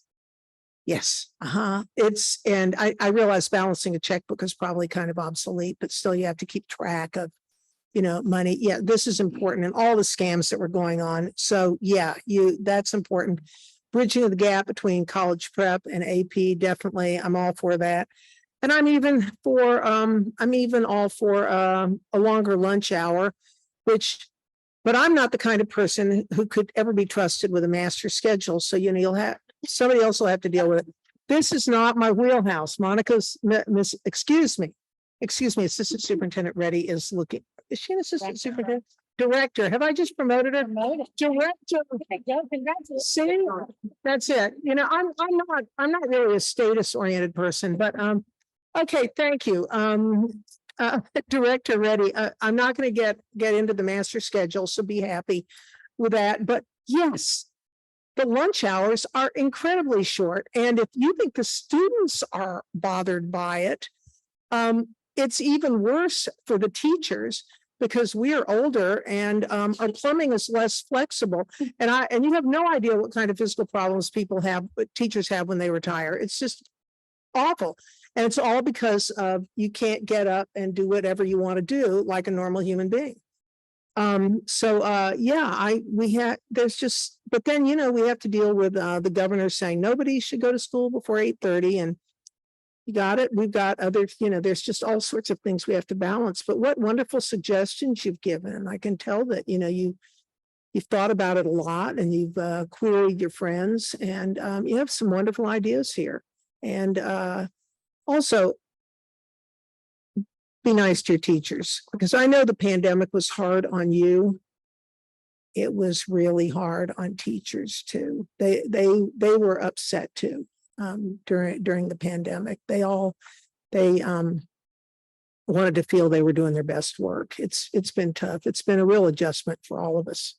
But thank you so much. I really liked what you said, especially about lunch. All right, trustee Chu. It's always hard Because to something happened. follow trustee Water.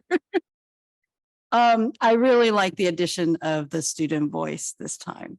I think it's really impactful for us to hear it directly.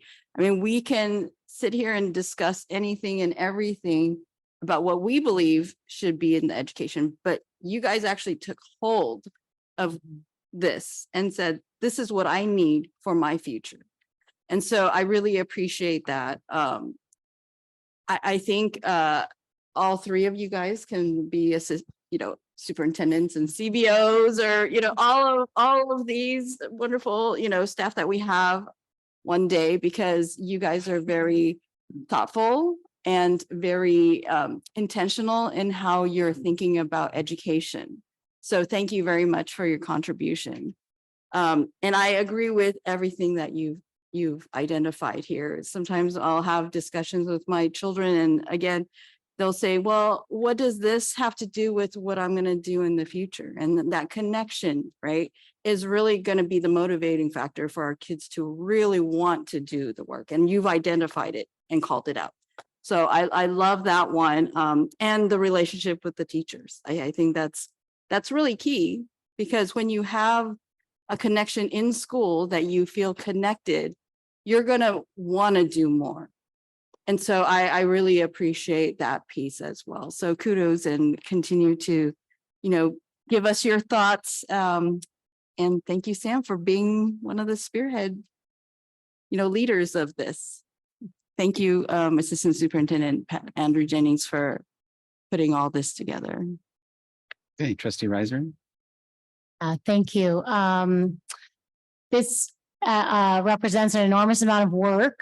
So thank you first and foremost to the student participants, to Assistant Superintendent Andrew Jennings and your team. I'm always impressed with the integrity of the process. You just really, the stakeholder gatherings and eliciting feedback. It makes so much sense, because we want to find out from the people that we serve and the people that are most invested in the students who are our customers.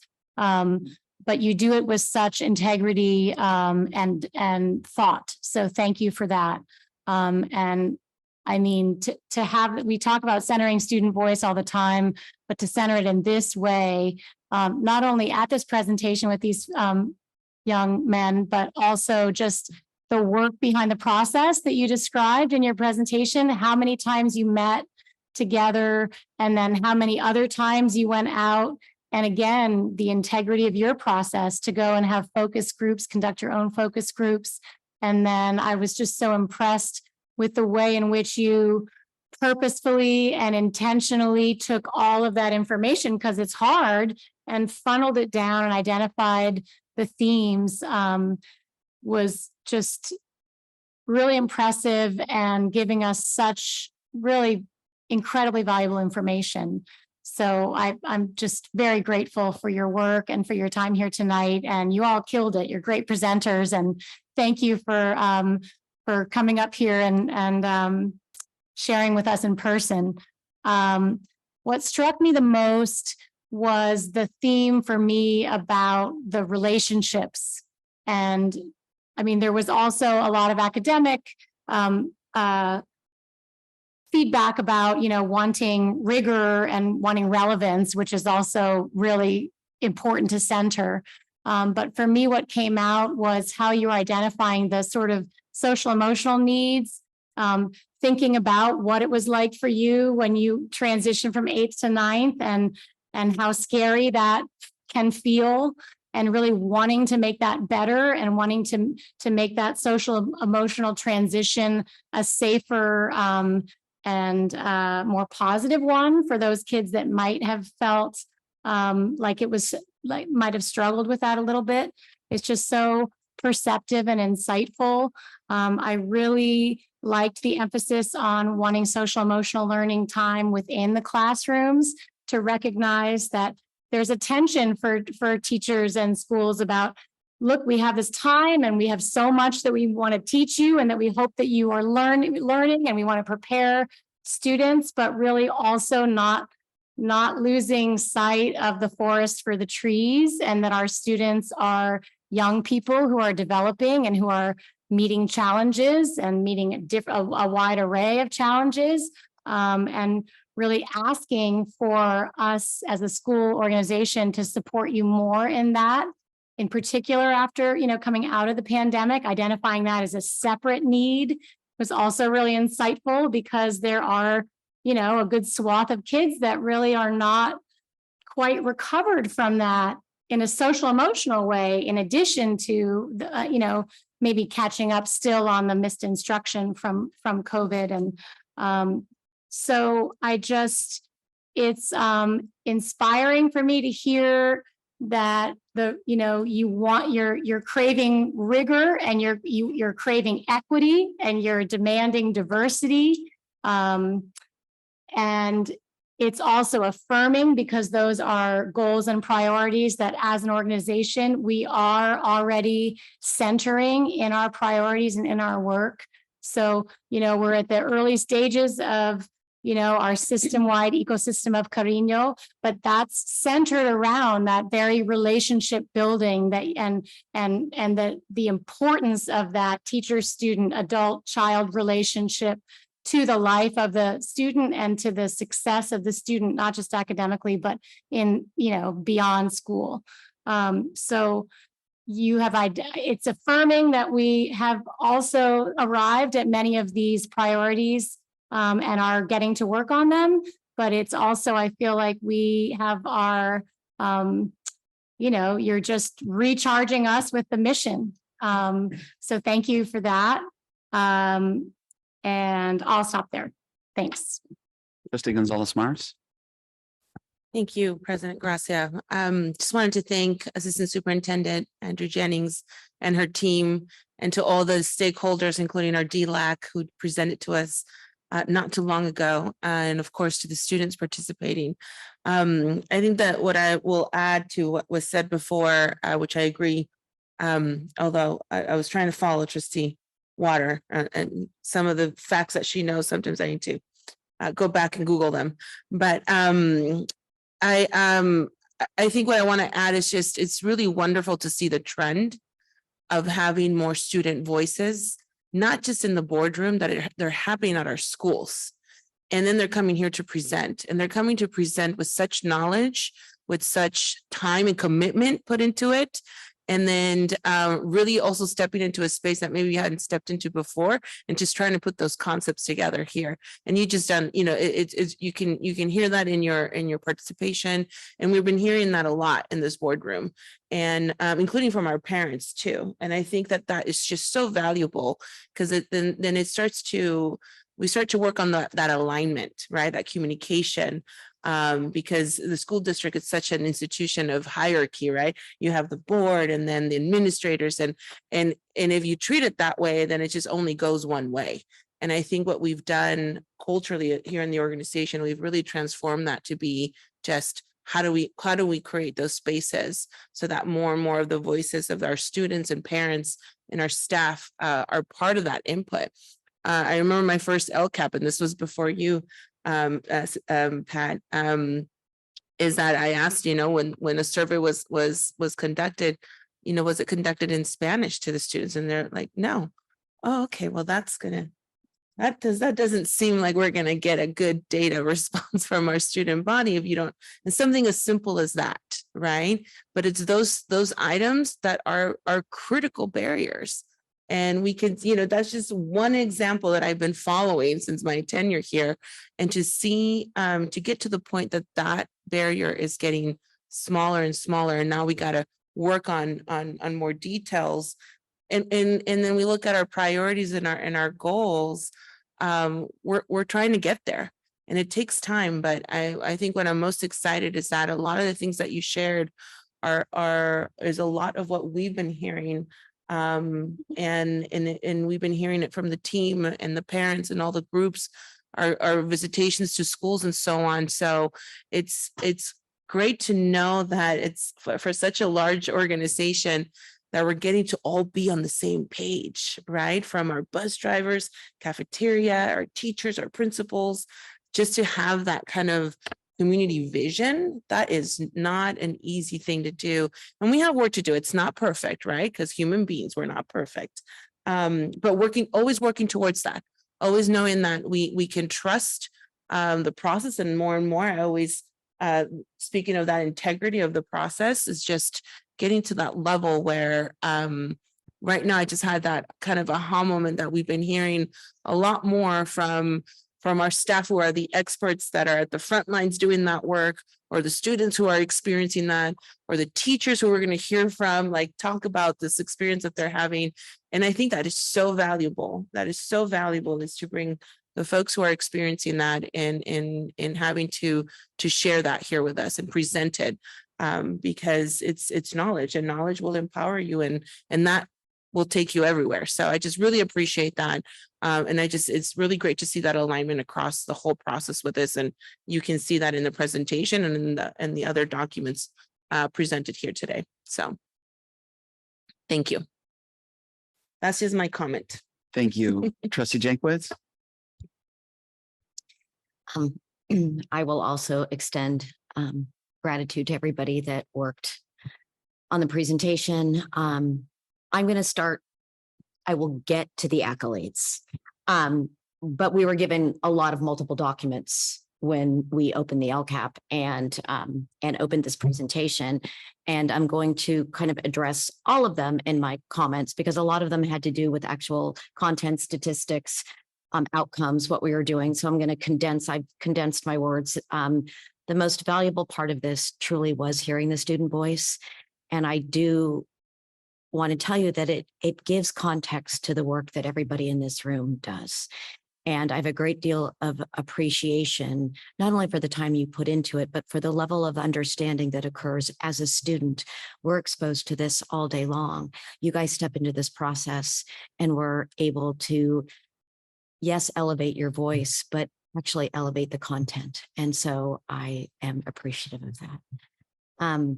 The data in the actual LCAP and some of the statistics that were presented, regardless of its limitations in how it measures learning, and I stress that sentence, shows that we have some work to do. Our focus on achievement is critical in order to serve our students. The goal analysis in the LCAP becomes a template for the existing work that will continue to be done, and new approaches clearly necessary to support and improve student growth. We know what needs to take place, and this document is defining the how we will work to meet those intended goals. That's what you very much brought to life. Like the budget, the LCAP is a document that reflects our priorities and values, and we know improvement is necessary. If the learning sessions, presentations, student voice, and district goals are a reflection of the scaffolding and foundational work that is being analyzed, prioritized, and executed, we have begun the good work. As we prioritize our goals, the LCAP data helps us drill down on our needs, and your student voice was critical to making those determinations. You asked the right questions.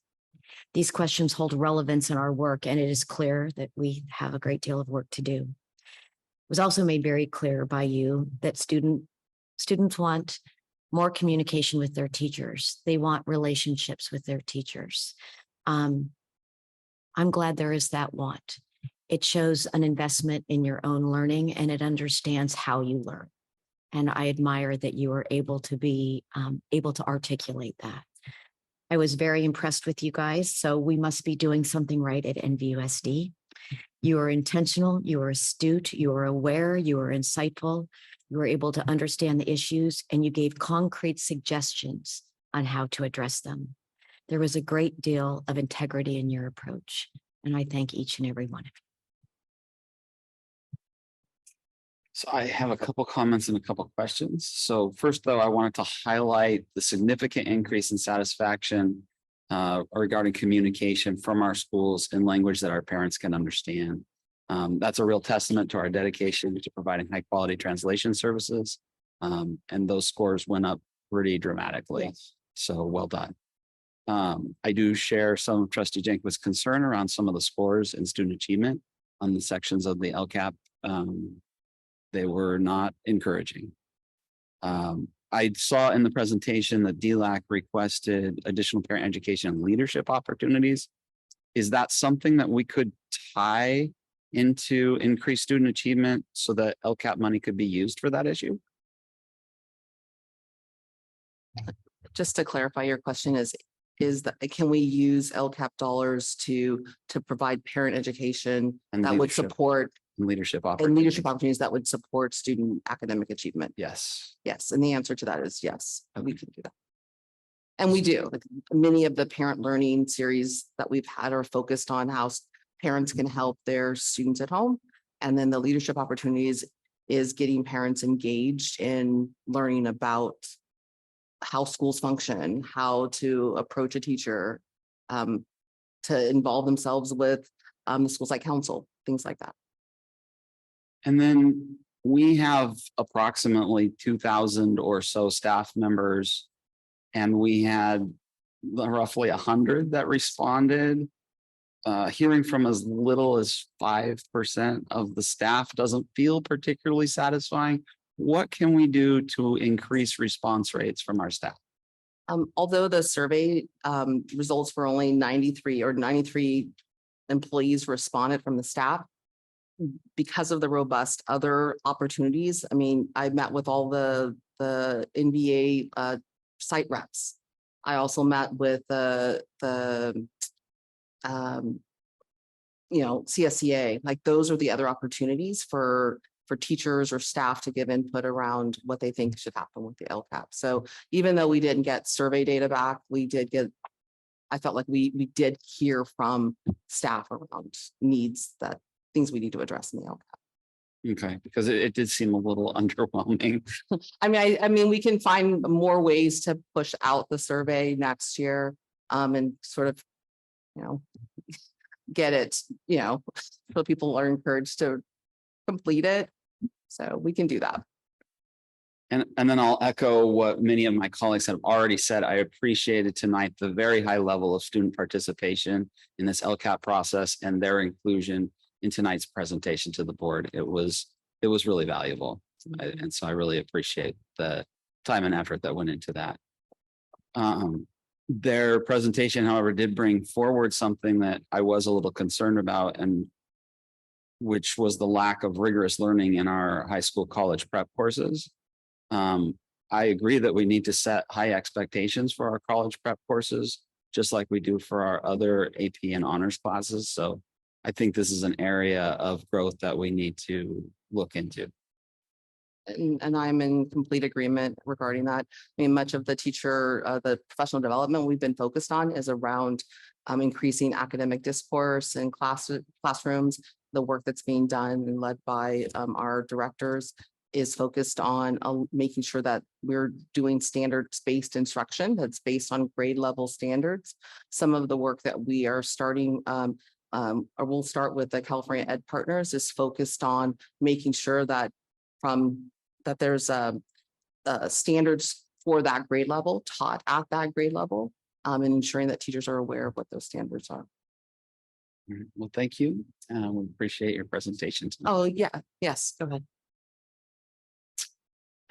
Yeah, so in those preparatory courses, I think the main thing for us was not so much the rigor.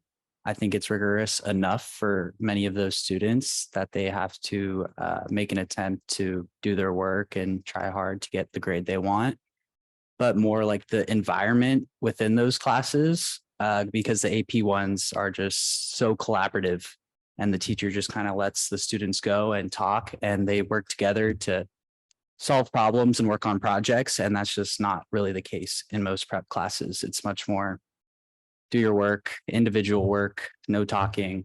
So that's really the main thing in those classes, which I think for those students is just makes it exponentially worse and more difficult to get through those classes. And there's a lack of engagement is what it results in. So that's the main thing for the prep. Right. They don't know how to work 100%. collaboratively in that type of environment. Right. Yeah. Well, thank you. Appreciate everyone who's presented tonight. Thank you. And I just wanted to also thank the high school principals because they were integral in helping in assisting getting the students to the district office so that they can engage. And then they stayed and also helped facilitate the groups with their students. So they were very integral in that process. Thank you, Dr. Ainsworth. Yes. Thank you. Well, thank you so Thank much. you. We will now take a 5-minute break. Okay.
Welcome back. We are now on to J2B, Annual Community Advisory Committee Inclusion Awards. Good evening again, President Gracia and Board of Trustees and Dr. Massetti. We are excited to present the awards for the CAC. Just to let you know, the Community Advisory Council is consists of parents who have students who have IEPs, who form that are part of the Napa County SELPA's parent leadership group. And Terry Lynn's going to talk a little bit about the award, but I also wanted to acknowledge Jenny Maywald, who's here, and she's the director of the Napa County SELPA, but I just wanted to make sure that we acknowledged her presence. She's going to wave and say hi, and that she's here tonight to support this award. So I'm going to pass to Executive Director Terry Lynn Rossetti, who will talk about the award and our Napa Valley Unified School District awardee winner. Good evening. Thank you. The Inclusion Award predates me. It was something that was in place and celebrated each year in Napa Valley Unified to really celebrate the people at the sites who are making sure that our students are included in all areas. Over the years, it has evolved, and with our current CAC leadership has evolved into more of a creativity award and a focus not just on inclusion, but true integration of students into feeling a sense of belonging in the communities where they go to school. So in just a moment, we're going to see a video that celebrates inclusion throughout Napa County, but in particular, our choir teacher, Duncan, who I will share his award with him afterwards. Thank you. Please share the video.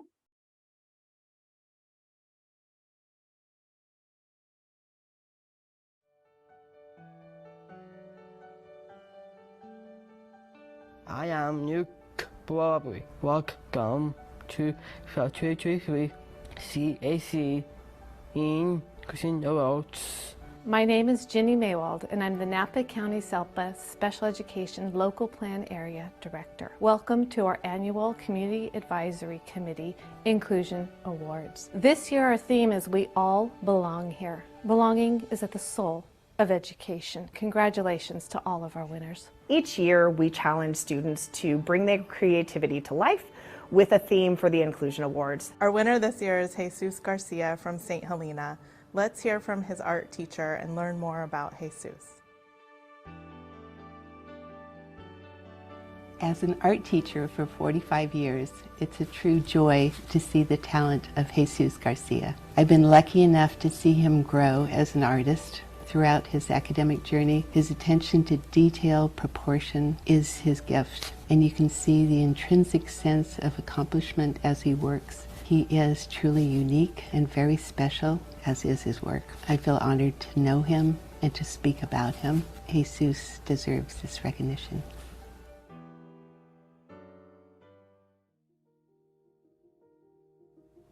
This brings us to the Inclusion Awards. This year we have 2 Inclusion Award recipients. Our first recipient is Mr. Cooper at Napa High. His choir class is known for being an inclusive environment that brings every student to have the feeling that we all belong here. Thank you, Mr. Cooper. Let's hear from him now.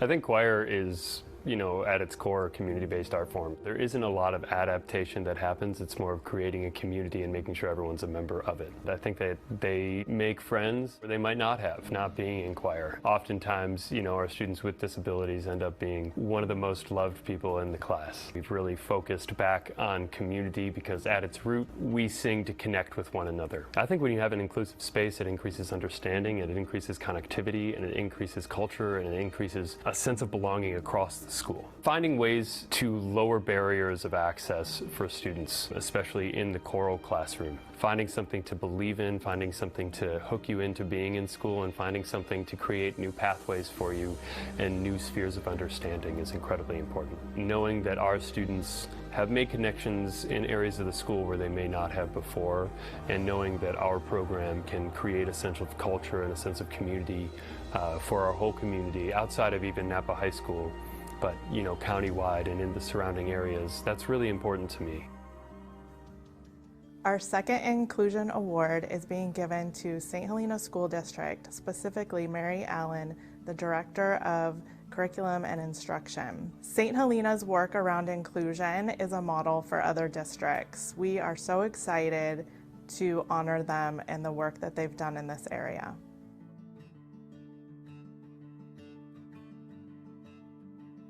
St. Helena does a great job with making all of our students feel like they belong in the district.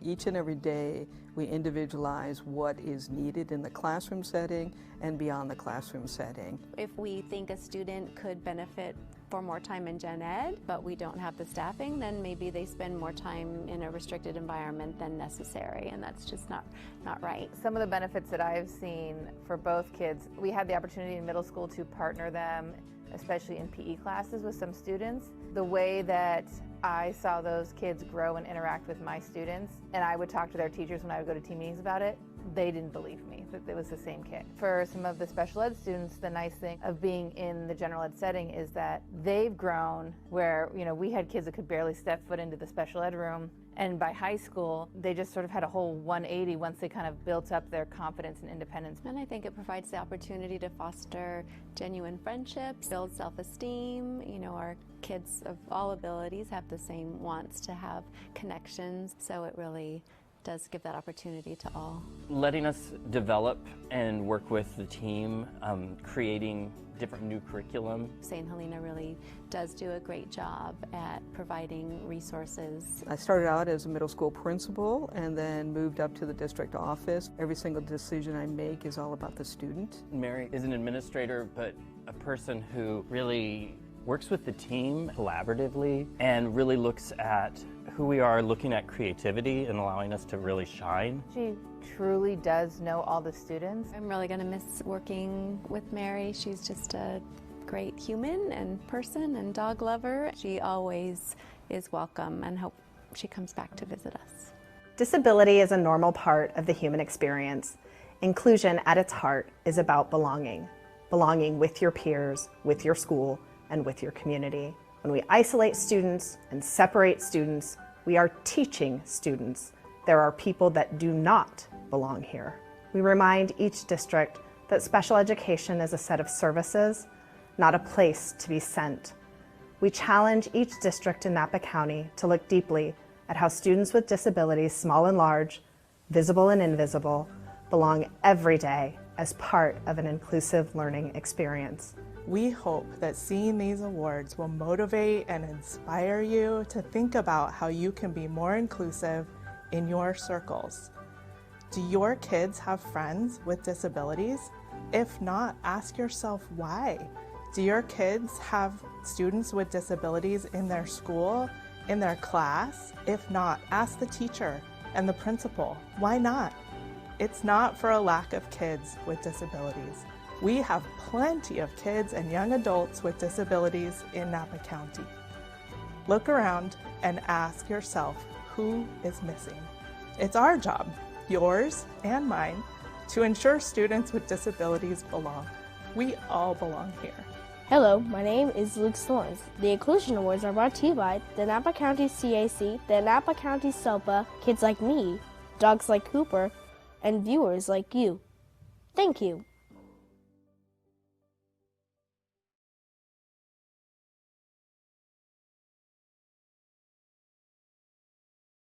Thank you. I'd like to invite Mr. Cooper up to receive his award.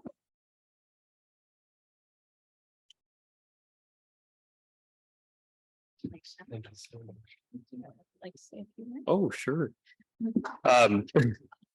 If you know me, you know I'm not good at accepting praise. So I'm just gonna thank a couple people. First, thank you so much to SELPA for the recognition. I'm beyond honored. And it's pretty incredible to be here. Thank you, Dr. Massetti, Director Reddy, and the NVUSD Board of Supervisors for all of your support, and the two choir parents that are in the room tonight. Thank you. A huge thank you to Dr. Ian Ainsworth, who joined me here tonight, and the community at Napa High School, who makes inclusion possible. And Dr. Ainsworth's focus on community building is really inspiring and charges us all to follow his example. I would also like to thank my wife and our 2 dogs who are watching at home tonight. You've in pajamas. And specifically, this wouldn't have been possible without our Napa High Choir students, who are really the ones who are doing the work here.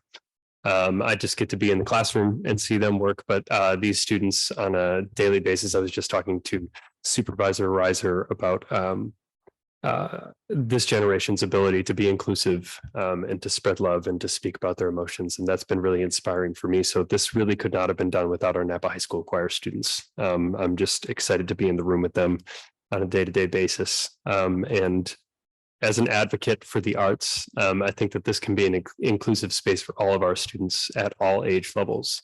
And I'd encourage us to remain advocates for the arts for all age groups and all students across the district, because it can really be a special place of belonging for everyone. So thank you again. And I am truly honored to be recognized. All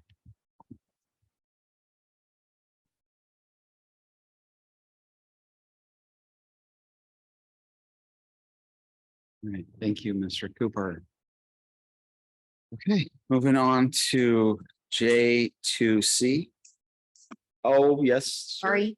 Trustee I just Chang. wanted to say that I love the theme, "We All Belong Here." I thought that was magical. And every year the celebration award video highlights, amazing students and building community, but it enlightens those around them and themselves. And so my favorite line from the video was creating community that provides new spheres of understanding. And I think we should continue that kind of mantra with all of our students. I wanted to thank you for sharing your stories and for teaching and practicing the importance of belonging. It's a benefit to all of us. So thank you very much. Okay, I'm done. All right, now moving. J2C, introduction of core mathematics instruction material adoption recommendation for secondary schools.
Thank you.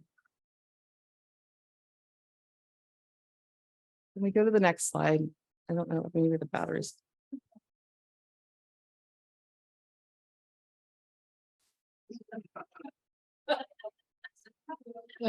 Oh. There you go. Okay. I'm like, I don't know. Maybe.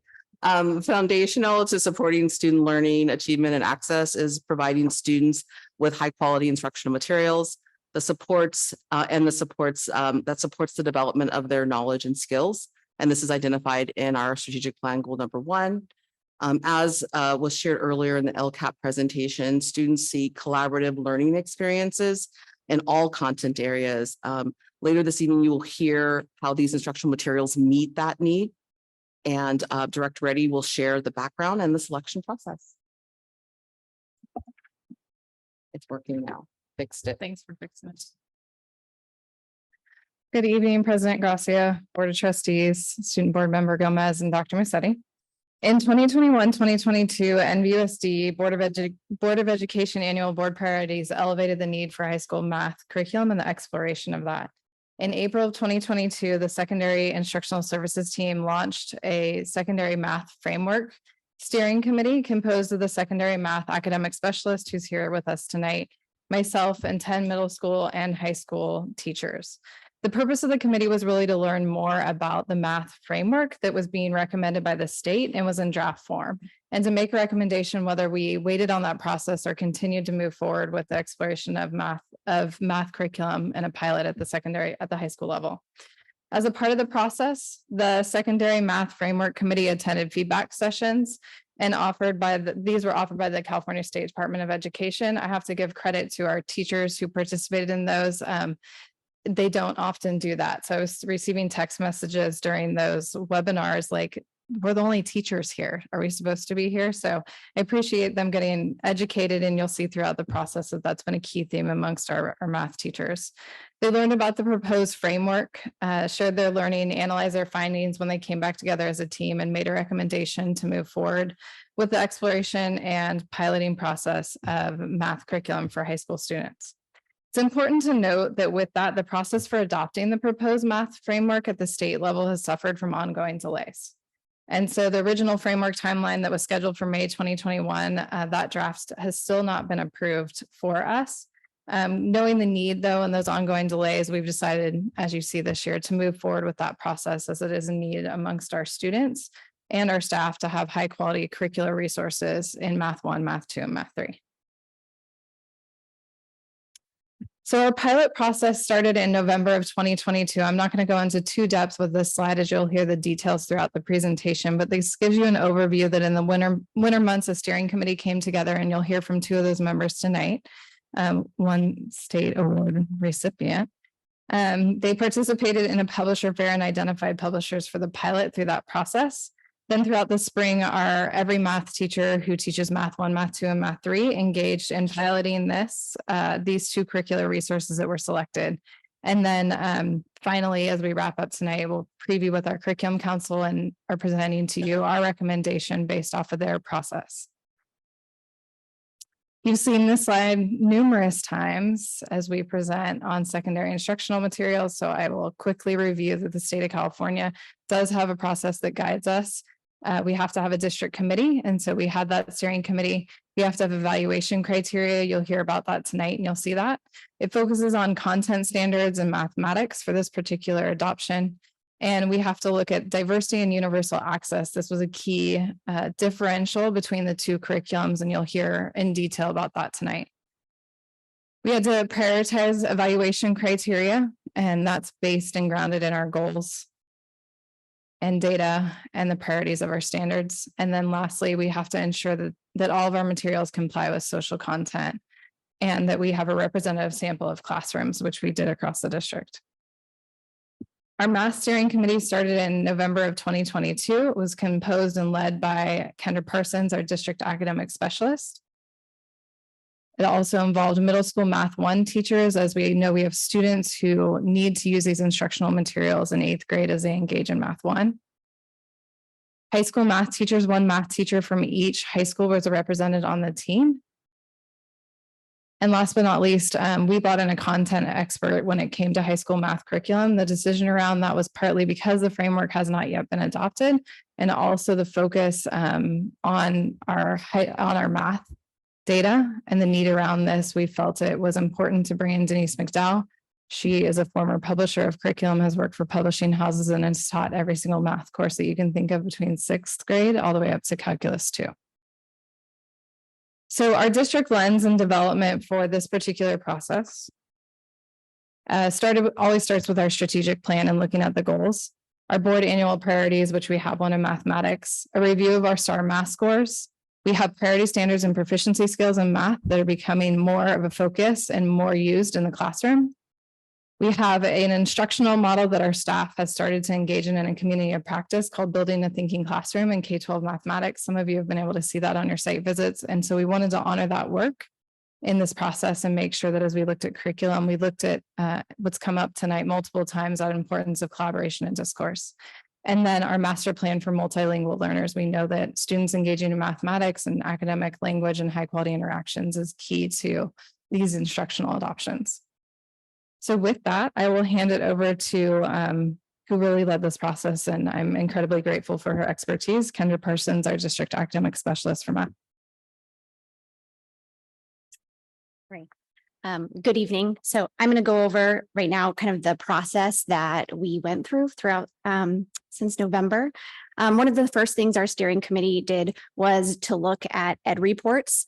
Ed Reports is an independent nonprofit organization that supports awareness of the importance and characteristics of high quality instructional materials. So the committee looked through this not only to identify instructional materials that scored really well from Ed Reports, but also to look at their process and their review criteria as it informed our process as well. So just a little bit about their process and their review criteria. So it goes through 3 different gateways. The first 2 gateways are really about alignment. So not only that it's aligned to content standards, but that it's at the appropriate depth and quality to support student learning. Gateway 1 is focus and coherence. Gateway 2 is rigor and the mathematical practices. If an instructional material passes both of those gateways and meets the criteria, it will move on to gateway number 3, which is about usability for both students and teachers. So they looked at this and they identified key components, priorities, and gaps of the criteria to inform the development of the district lens, really with a focus of specific NVUSD needs. And so from their feedback of that criteria, Denise McDowell and I put together a draft of our district lens, and then we brought it to the steering committee where they gave feedback and we made edits. So it was a collaborative process to kind of put together that final draft of that. The main categories there were standards alignment, conceptual development, skill development, accessibility and bias, teacher resources and supports, digital curriculum for students, and the assessment system. From there, we took all of the resources that were integrated and met the criteria from Ed Reports and wanted to dive a little bit deeper, having a publisher fair. We heard from 5 different publishing companies on 5 different resources. So we had Carnegie Learning, Envision, Reveal, Agile Mind, and Core Connections, CPM. So the team went through, they took the district lens, identified some priorities that we could then apply to the 5 publishers that we saw. And the priorities that they identified, content integration. So not just that chapters had been rearranged from the Geometry Algebra 2 series, but really that content is truly integrated throughout, that there's support for our multilingual learners. Instructional strategies are collaborative and engaging and interactive, and that there's accessibility from different platforms and also in print and online resources. So only 2 of the resources that we looked at met all of our criteria, the priorities, and that was Carnegie Learning and Core Connections, CPM. So those are the 2 that we moved forward with for the adoption, or for the pilot process. So this is just a quick overview. We'll go into depth on a few more of these categories. But from February until May, all of our teachers that teach Math 1, 2, and 3 engaged in a 6-week pilot process for each of the resources. Prior to those 6 weeks, all teachers received training of each of those instructional materials. And then throughout the process, there was a variety of supports that continued. At the end, PLCs came together. They used the district lens to then evaluate each of the resources. I went to each of the school sites and had student roundtables so I could really hear the student voice and get feedback from them. And then our steering committee came together to look at all the data and then make a recommendation and rationale. So I'm going to go a little more in depth in the data collection process.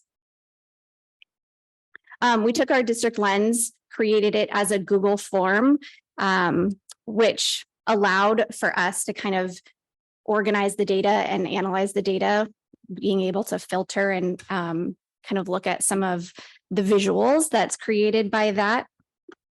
And so you'll see an example here of what they were able to do. So they looked at each of the criteria on the district lens and they answered, does it exceed, meet, not meet, or are they unsure? And then they had an opportunity to make comments and add additional evidence that supported their evaluation. They then, I put together something for each of the indicators where they have a side-by-side comparison of the visuals, so we could really look for each indicator, which one rose to the top. And I'm going to pass it back to Director Reddy to go over more into the consensus building process. So after 2 pilots of each of the curricular resources, because of the thorough process that our steering committee went through in November through January, we saw a pretty balanced response from our staff with regard to the 2 curricular resources. So a good problem to have. And so the balance really came through in that they both supported a standards alignment. They both developed conceptual knowledge of the students in mathematics, as well as skills. The teacher resources were rich, and I'll talk a little bit about the support piece. And the assessment systems were different in their approach, but both available for students to really meet the needs of some of what we're trying to do with PLCs and continuous learning. There were 2 areas where they didn't come out equal, and those were accessibility and bias and digital curriculum for students, as well as when we look at support, although it's bolded, you'll hear later on in the presentation around the difference in the professional learning provided between the 2 publishing houses. So at the end of the first day, we were hoping to come to consensus and we weren't not able to do so. And so we met for a second day and dove further into some data and looked specifically at these 2 areas, accessibility and bias and digital curriculum, which you'll hear from our staff around how we dove deeper into that and why it is that those two stood out. One of the things that we did was we looked at other comparable districts to gather some more data outside of our own lens. And so when we looked at districts who are comparable in size and demographics, but are performing at a higher level, we noticed that, again, both CPM and Carnegie Learning were on that list. So it gave us confidence in the decision to pilot those 2. We did notice that more districts in that category were using Carnegie Learning. And so that caused us to explore a little bit more in depth the Carnegie Learning materials based off of some of the data from other comparable districts. We went back to Ed reports and we explored, although both curriculum met or partly met in all of the areas, there was a difference in Carnegie Learning versus CPM. So Carnegie Learning had one area where it partially met, and then all the others were on target. CPM had 4 areas where it partially met. And so I think that brought us to some questions around assessment and materials and the design for standards. We did note, and we'll continue to note as we move forward, pending board approval around this recommendation, that both curricular resources will need continued attention around that 8th to 9th grade transition, as the Ed reports highlights, and build the piece around identify and build knowledge from 6 to 8 to high school. And so we'll continue to look at those areas and make sure we bridge that gap, knowing that the curricular resource may not fully. So at the end of the second day, we came to consensus around Carnegie Learning as a recommendation.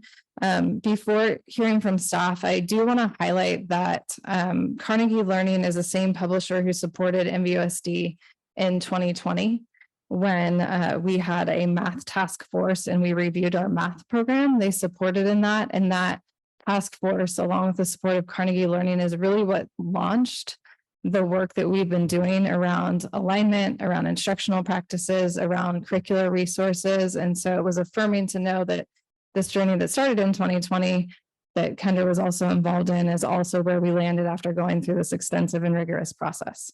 So with that, I will now hand it over to our staff. I'm really grateful for our 3 teachers who are here tonight and going to teach tomorrow. And starting us off will be Miss Moskowite, a Math 1 teacher at Unidos Middle School. I've got to welcome her back. She's been in the boardroom. Thank you. I'm a fan of getting to speak for myself and being offered to come up here to speak and answer questions. So the first thing is the accessibility and bias, which my notes. Sorry. The main part of this that stood out for us for Carnegie Learning versus CPM was actually the way that it addressed for multi-language learners. That was a huge part of what we needed. And when we were in that room, day 2, we brought in our TOSA in order to help give us guidance. She looked at the materials, gave us some feedback.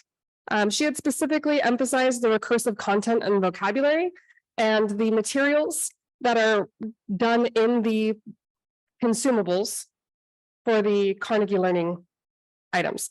In CPM, it is just a textbook. Any of those materials are not pre-done for teachers, making it harder or less accessible to be done, especially on the fly.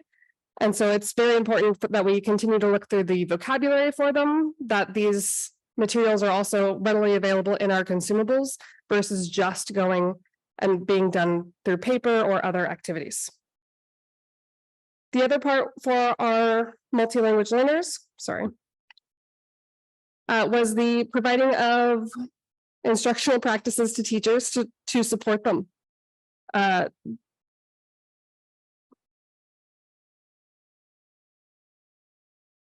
That's okay. So I'm sorry, my notes got me a little funky today. One of the things that I really appreciated about the accessibility for Carnegie Learning was the actual guidance for the teachers and focusing on going through the materials. There is the student version, which is also online. It is able to be accessed in multi-languages, so not just Spanish, right? It also has the electronic portion of it, Mathia, which I'll get into in just a moment, but having a math program that can also be in multiple languages is a huge plus. So we can have printed in multiple languages, we can have online in multiple languages, and the electronic platform on multiple languages. So that right there speaks volumes to the accessibility and the bias. And CPM offered Google Translate and they offered printed versions, but it just wasn't quite up to it. This was the other part of the digital curriculum for our rationale. So I'm a middle school math teacher, and Dreambox, you've seen presentations on that. You've approved it for next year. Mathia is similar into giving a student-based approach, so it levels with them. So with Mathia, my 8th graders who had to pilot this, they preferred Mathia over Dreambox because they loved the resources.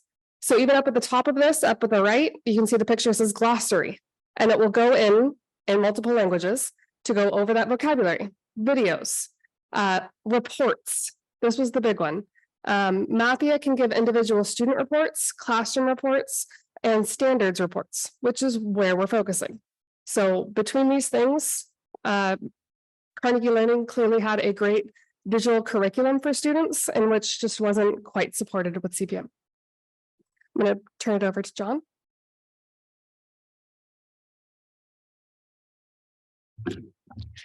So what really sold me on it, why we went with Carnegie, was the support for the students and parents outside the classroom. In the classroom, we could use either and be great.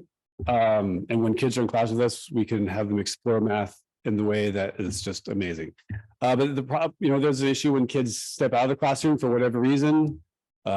We've went through the pandemic. There's kids go on vacation, they're out for some reason. The resources provided by Carnegie were more rich and they're easier to follow for parents and students. You still need the teachers there, but if you're stuck somewhere and you can't have your resource, or you can't be in the class, Carnegie provides a stronger support for the families outside of the classroom. And part of it is for Mathia, like Tracy mentioned. But in other words, is just the resource as to look up definitions, to get examples. There's worked examples online, which are really helpful. So that's why that's one thing that set Carnegie apart. And then the other piece is and then Kendra's going to talk about it a little bit more, is the professional learning that goes that's coming with this. Is that there's a lot to the text. If you look at it, there was a slide a moment ago. There's lots of stuff on the page, and when you first see, oh whoa, that's a lot. It kicks you back a moment. But that said, there's a lot there, and Carnegie provides quite a bit of professional learning for us in terms of supporting us through implementation, ongoing throughout the contract, and then they also have workshops and institutes where you can come and seek more help if you need it. And when we were working with the representative, he was very responsive. He came. Not only did he email us really quickly, reply back, but he also came up to our site at NewTek and sat down with us, and we talked about how we could modify it to meet the projects we were working with. So that was that's another piece that really sets this one apart. And with the PD piece, I'll let Kendra take back over it. Yeah, this is the PD part was something that was really exciting and drastically different between the two. So I think that it's going to be so powerful having strong professional development as we're asking our teachers to not only shift their curriculum, but also shift instructional practices and kind of shift to the truly integrated model, which a lot of support is needed because it shifts how we normally approach the different skills in math. So some of the major things that Carnegie Learning provides is, first of all, they're customizable. They want to make sure they're aligned to our current district initiatives. They want to make sure they're not making it another thing, but really kind of tying it into the things that we're already doing. Also, they provide professional development for the duration of our adoption. So it's not just like year 1 or 2, it'll be the entire time that we have Carnegie Learning. And I'm just going to go over year 1 and some of the things that happen in year 1, because the list is really long if I go in beyond that. But they provide 3 days initial training for all teachers. They'll have several sessions of one-on-one coaching for every single teacher that's using the curriculum. They'll work with us over this summer to help develop scope and sequence that elevates our priority standards and make sure the pacing is reasonable and doable for the teachers. They'll have office hours that are at times that are work for our teachers. So my job is to gather feedback when that would be most useful for them. And some of the things they'll really support the integration piece, also support our priority standards and proficiency scales. They're working with another district that's really focused on building thinking classrooms. So for teachers who want to integrate those strategies, they want to make sure that they can support the teachers within that. And again, that goes to the one-on-one coaching. So if a teacher that's not quite there and doing the building thinking classroom, that's okay. But teachers that are, they have that personalized support. And another big piece is supporting our leaders. So they also do, they'll do walkthroughs with leaders. They'll talk through the look fors and what to listen to when you go into classrooms and really support that. And then also we have the opportunity to go to some of the Carnegie Learning Institutes as well. And so they want to be present at our district PD days and all sorts of things. So the opportunities there, we can work with them as our partners to really cater it to what the teachers need and adjust that. So I'm really excited about that piece, and I'm going to hand it back to Director Reddy to close us out.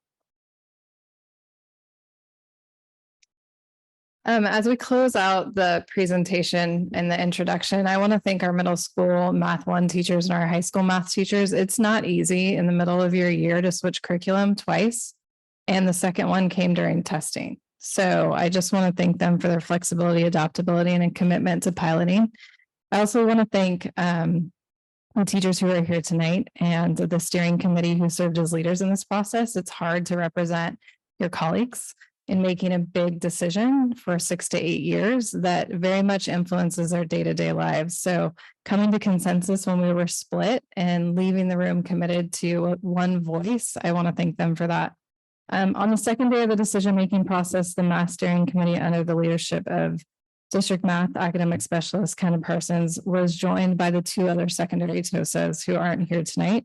One is facilitating in New York. And so Dr. Veronica Aguayo Ochoa and Kelly Miller, who you heard, they provided expertise and literacy and support for our diverse learners. I want to publicly acknowledge and thank these 3 educators who work shoulder to shoulder with our staff, our students, and our community. You have seen them present here in our community over 10 times over the last 12 months, and they are a powerhouse team. So the clarity, coherence, alignment in key areas of literacy, math, and our support of multilingual learners is happening because what they do every single day, and you see it tonight in this presentation. I sat in the room on the second day and watched the 3 of them seamlessly work together outside of their content areas and in their content areas to support our team. So I just want to take a moment as I present for the last time this school year and thank those 3 women for their support and leadership and guidance of our educators at the secondary level. So with that, we'll take questions. All right. Mr. Michaels, do we have any public comment on this item? There is no public comment on this item. Trustee Chu? So you guys mentioned that you got student feedback. So in the spirit of what we heard earlier about getting the student voice, what was their experience? And do you see differences between kids who were in 8th and versus 9th, or maybe multi-language learners versus English only learners? Yeah, so it was great. The one thing I love my role. One thing I miss is talking to students and being with students. So it was great to have the opportunity to be in the room with students multiple times. I think that overall they had split decisions, same as our teachers and same as the data showed. They were both really great resources. So I think there was split experiences. The difference between the 8th grade and the 9th grade, one of the main differences was their experience with Mathia.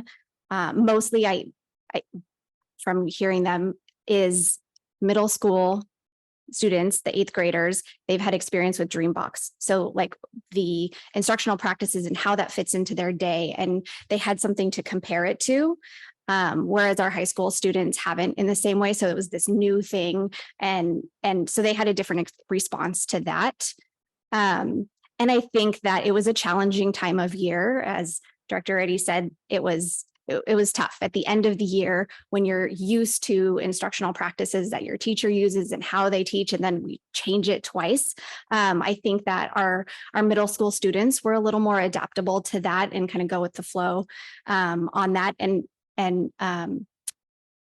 it's a different group of kids also. So in our 8th grade, those are our kids in the accelerated kids, whereas in 9th grade, they're not. So that could lead to potentially their difference. And also grades came up a lot more for the students in high school. So I'm not sure teachers adjusting to new things and how to grade using this new curriculum, I think was a challenge, and it shifted.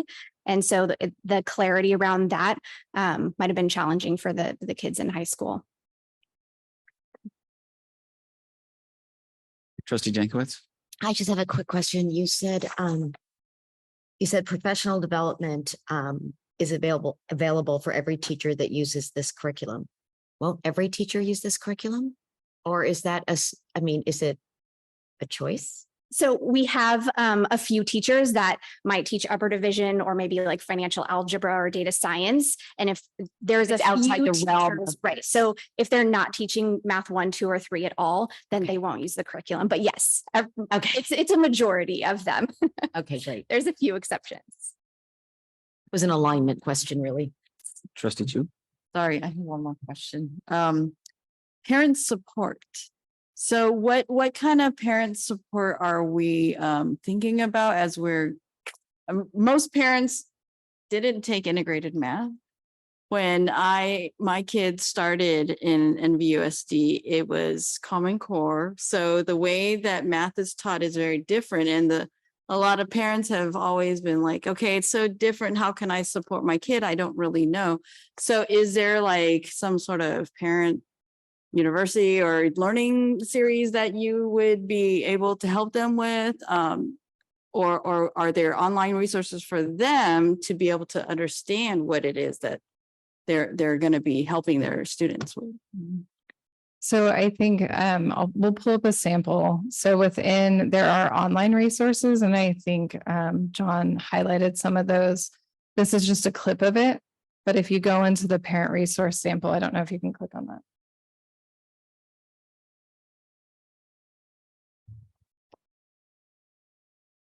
If you go into the parent resource sample, you see what was in the slide, but if you scroll down, it actually has a content language, has an example, so it explains and highlights the language.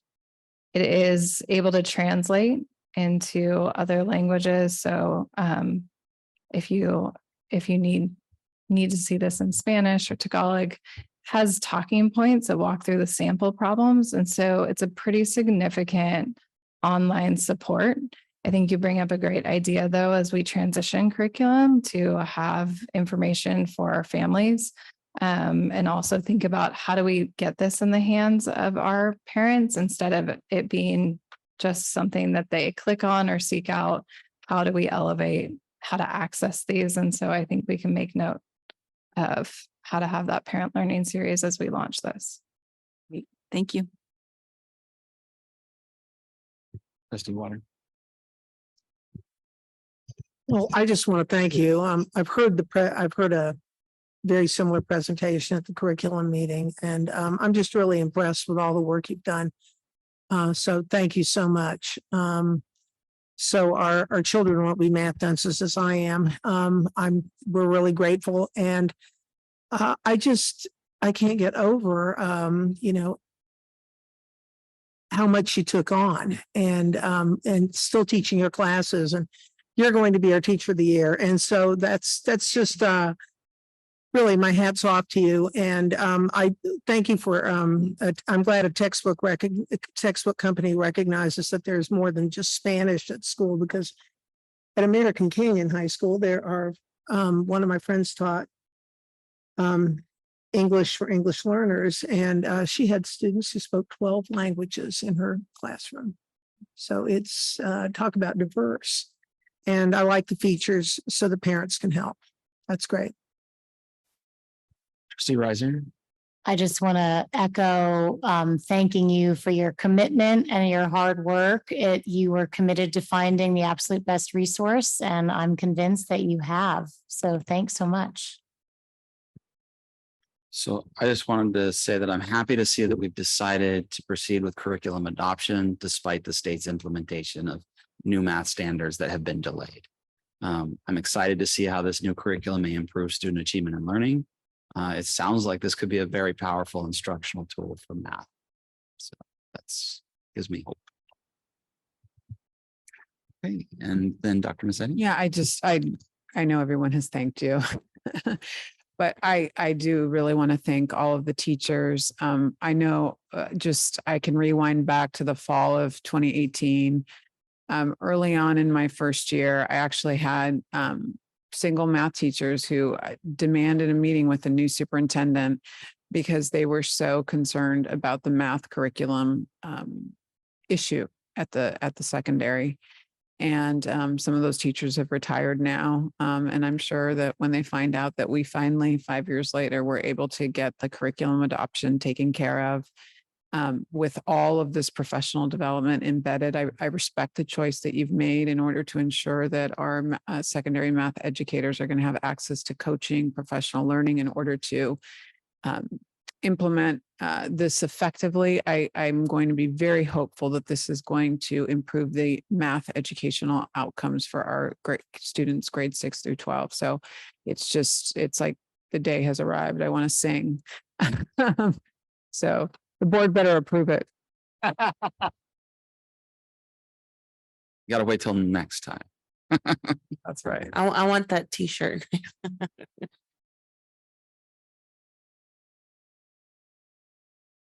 Okay, looking like no more comments, we will then move on.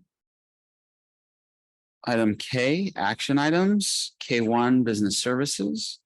K1A, approval to purchase Zoom annual large meeting and webinar licenses for district events. Move to approve. Second. First by trustee Chu, second by trustee Riser. Mr. Michaels, do we have any public comment on this item? There is no public comment on this item. Student board member Gomez? Aye. All in favor? Aye. Opposed, abstentions, motion passes. K1B, Arctic Wolf MDR subscription. Move to approve. Second. First by trustee Chu, second by trustee Riser. Mr. Michaels, do we have any public comment on this item? There is no public comment on this item. Student board member Gomez? Aye. All in favor? Aye. Opposed, abstentions, motion passes. K2, instructional services. K2A, agreement between the Writing Revolution and Napa Valley Unified School District. Move to approve. Second. First by trustee Chu, second by trustee Riser. Mr. Michaels, do we have any public comment on this item? There is no public comment on this item. Student board member Gomez? Aye. All in favor? Aye. Opposed, abstentions, motion passes. To K2B, agreement between Billy Donegan and Napa Valley Unified School District. Move to approve. Second. First by trustee Chu, second by trustee Riser. Mr. Michaels, do we have any public comment on this item? There is no public comment on this item. Student board member Gomez? Aye. All in favor? Aye. Opposed, abstentions, motion passes. K2C, California Education Partners Contract. Move to approve. Second. First by trustee Chu, second by trustee Riser. I would like a little discussion on this item. And then Mr. Michaels, do we have any public comment on this item? There is no public comment on this item. So the board has a continued interest in improved outcomes for our math students. Can you help me to understand how this partnership and project will ensure better math outcomes for kids specifically as they transition from 8th to 9th grade? Thank you, President Gracia, for that question. We're really excited about this partnership. It aligns with what you heard around the LCAP in terms of the need to address our math scores district-wide. And you've also heard the presentation from our team around the high school math adoption. And so we know that what happens in middle school impacts what happens in high school. And this particular partnership allows for us to take a multidiscipline team. There are teachers from Silverado as well as teachers from Napa High, because Silverado feeds into Napa, that will work as part of a 5-district network.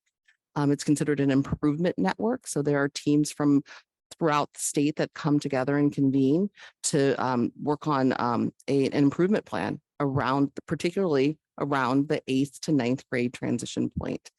And so the work that we'll be doing is one, just investigating where exactly are our students sort of falling through the cracks between middle school and high school, specifically around math. So it's such a great opportunity for this work aligns very much with our new math adoption, with the work that's been done with priority standards and proficiency scales.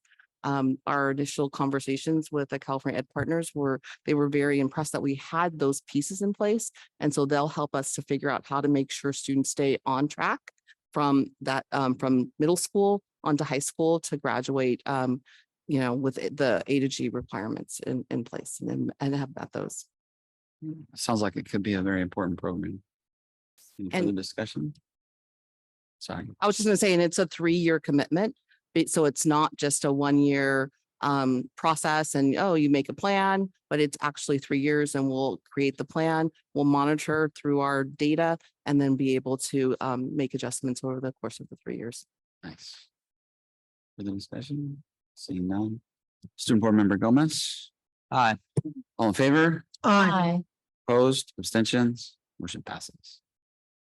K2D, Silverado Middle School operating as a Title I school-wide program. Move to approve.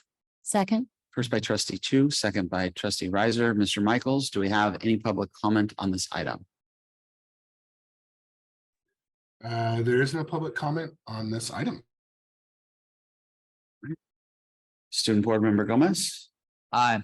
All in favor? Aye. Opposed, abstentions, motion passes.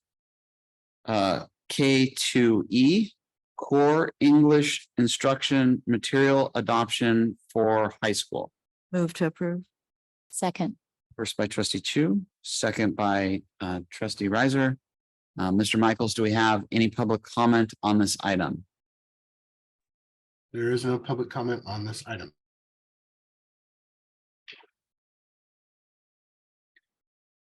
Student Board Member Gomez. Aye. All in favor? Aye. Opposed, abstentions, motion passes. K2F, core ethnic studies instructional material adoption for high school. Move to approve. Second. First by trustee Chu, second by trustee Riser. Mr. Michaels, do we have any public comment on this item? We do. First speaker is Beth Ice. Go ahead, please. Hi, can you hear me? I'm sorry. We can hear you. Okay, perfect.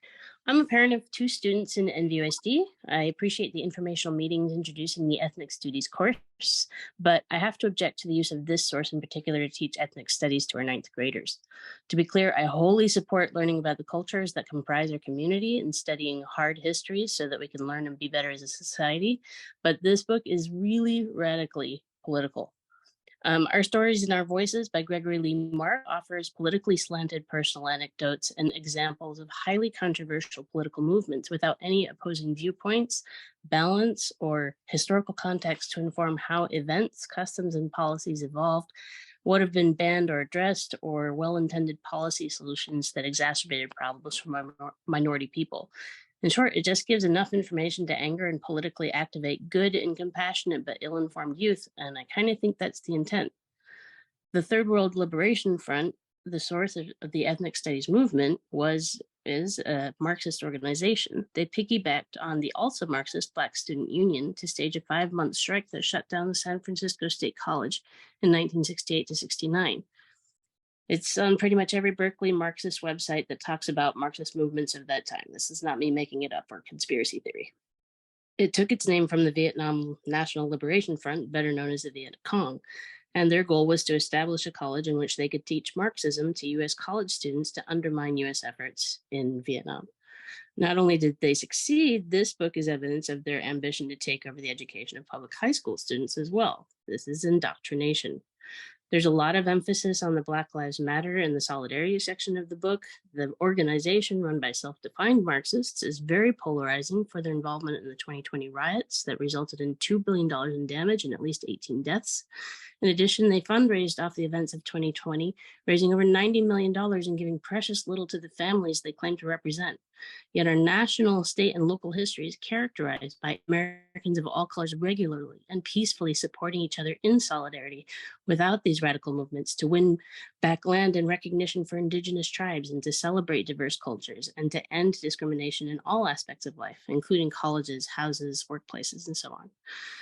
Local education areas are authorized to set their own curriculums. I would love for the board and the district to reach out to people in our communities willing to share their experiences and develop a curriculum that incorporates them and their experiences, their perspectives, without all of this radical stuff. I would love to see panels of multiple members of an ethnicity so that students can experience are varied even within a culture. I think that we can do a lot better, and I'd love to support it, but I can't support this. Thank you for your comments. Mr. Michaels, do we have any further online public comment? There is no further online public comment. All right, well, we do have some in the boardroom. First, I'll call up Jenna Waldinger.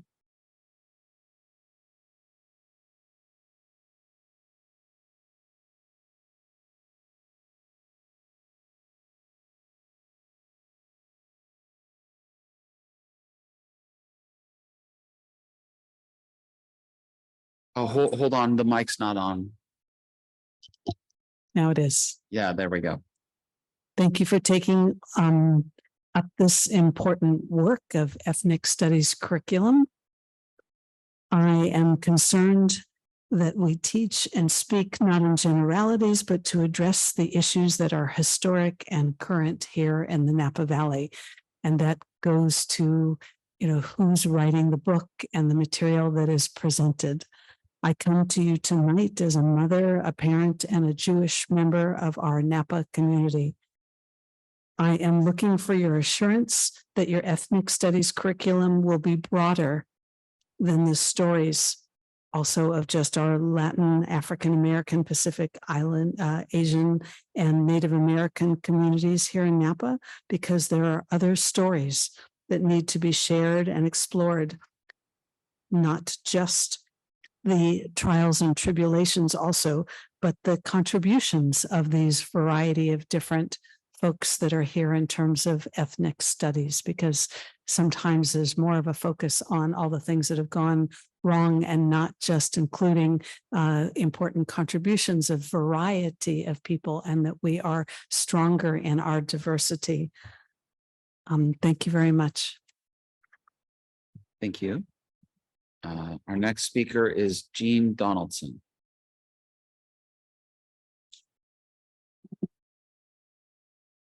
Hi, thank you very much. I would just kind of like to piggyback on what Janet just said, and also, talk about the history in Napa and how it relates to ethnic studies.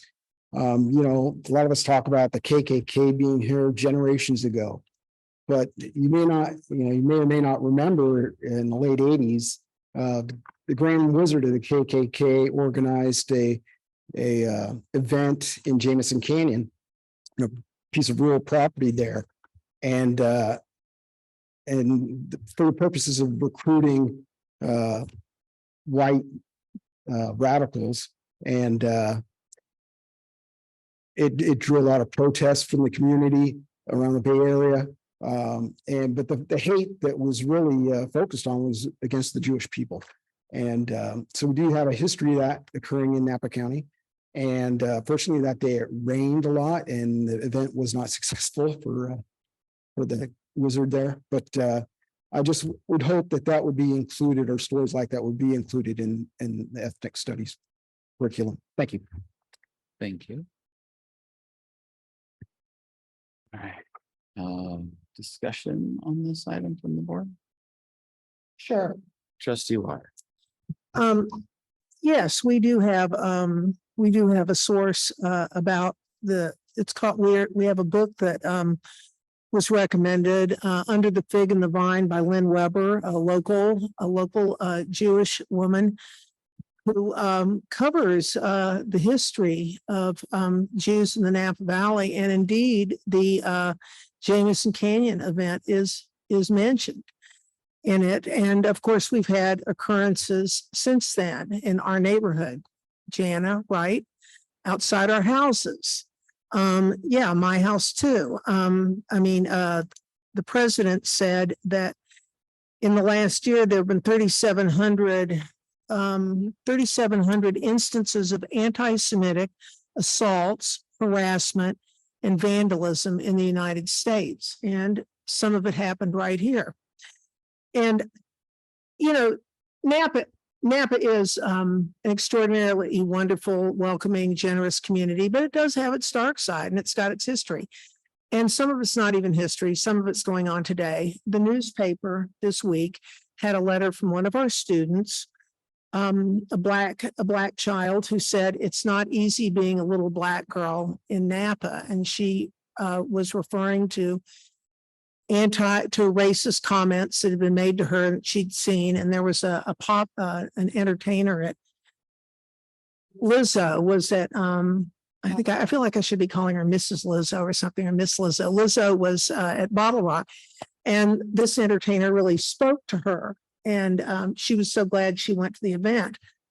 And I've had students, Jewish students who were harassed. I've had Latino students who've experienced ethnic slurs. When Proposition 187 was passed in the Napa Valley, and it was later declared unconstitutional. But, you know, of a community, there is no community in California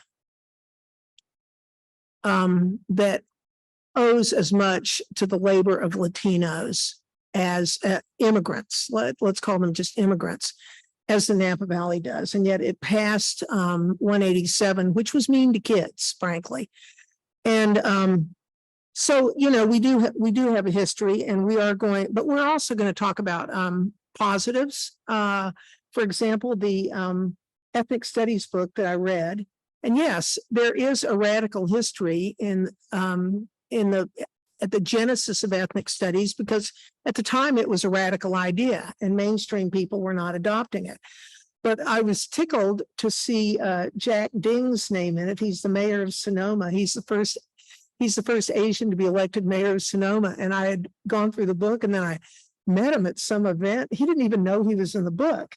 He was quite tickled when I told him that he was in an ethnic studies book that we were probably going to be using. So I don't think we want it to reflect our community, but we're not going to leave people out. You know, we're certainly aware of this. As the president said, an attack on any one group of us is an attack on all of us. Or as I said a couple of weeks ago, if they're coming for the Jews, they're going to come for everybody else. You know, that's the way it works. And the Klan was an equal opportunity hate group. Not only did they not like Jews, they didn't like Catholics either. There was a cross burned on the grounds of Lafayette Rhoda years ago. A friend of mine witnessed it when she was a child. So I think that we're certainly not going to leave out important sections of our community. And it's not going to be a grieve-a-thon. We're also going to celebrate successes, you know, because that's part of Napa Valley too. The way different groups have come in and made their way and become successful, and we read about them all the time. And so I am going to support this, because I think an ethnic studies class would go a long way towards educating people to understand that we're all on the earth together. We all have to work together. We're all rubbing elbows with each other, and we can't harden our hearts to any one group. We have to. It's not just accept people. We have to embrace everyone, because we've got some issues, and we're going to need everybody's perspective to fix things, I think. And I think an ethnic studies class would go a long way to make people more understanding, you know, and more positive about different folks in our society. And I would encourage you to look at listen to the 525 board meeting. This is an action item, but at that board meeting, there was discussion from the board that supports very much what you said, and you might enjoy hearing some of the supportive comments. It's just a different context to the board meeting tonight. So there was a more compassionate discussion. So you might, I'll try and take the time to find out that section and send it to you. Trustee Gonzalez Morris. Yeah, I was just gonna reference back the board meeting where we saw a complete presentation, and because I know one of the public comment had to do with one of the materials, but it's more than one book that's being used. It's quite comprehensive in that way. And I appreciate that very much from the team of looking at that way. Also, I had to wait for college to learn about ethnic studies, and it was such an empowering class to learn about other cultures, the history of it. I was an international relations major, so by default, well, I was started more in math, and then I started to take more of classes in this area. And had I not taken a US history class or a world history class, sure.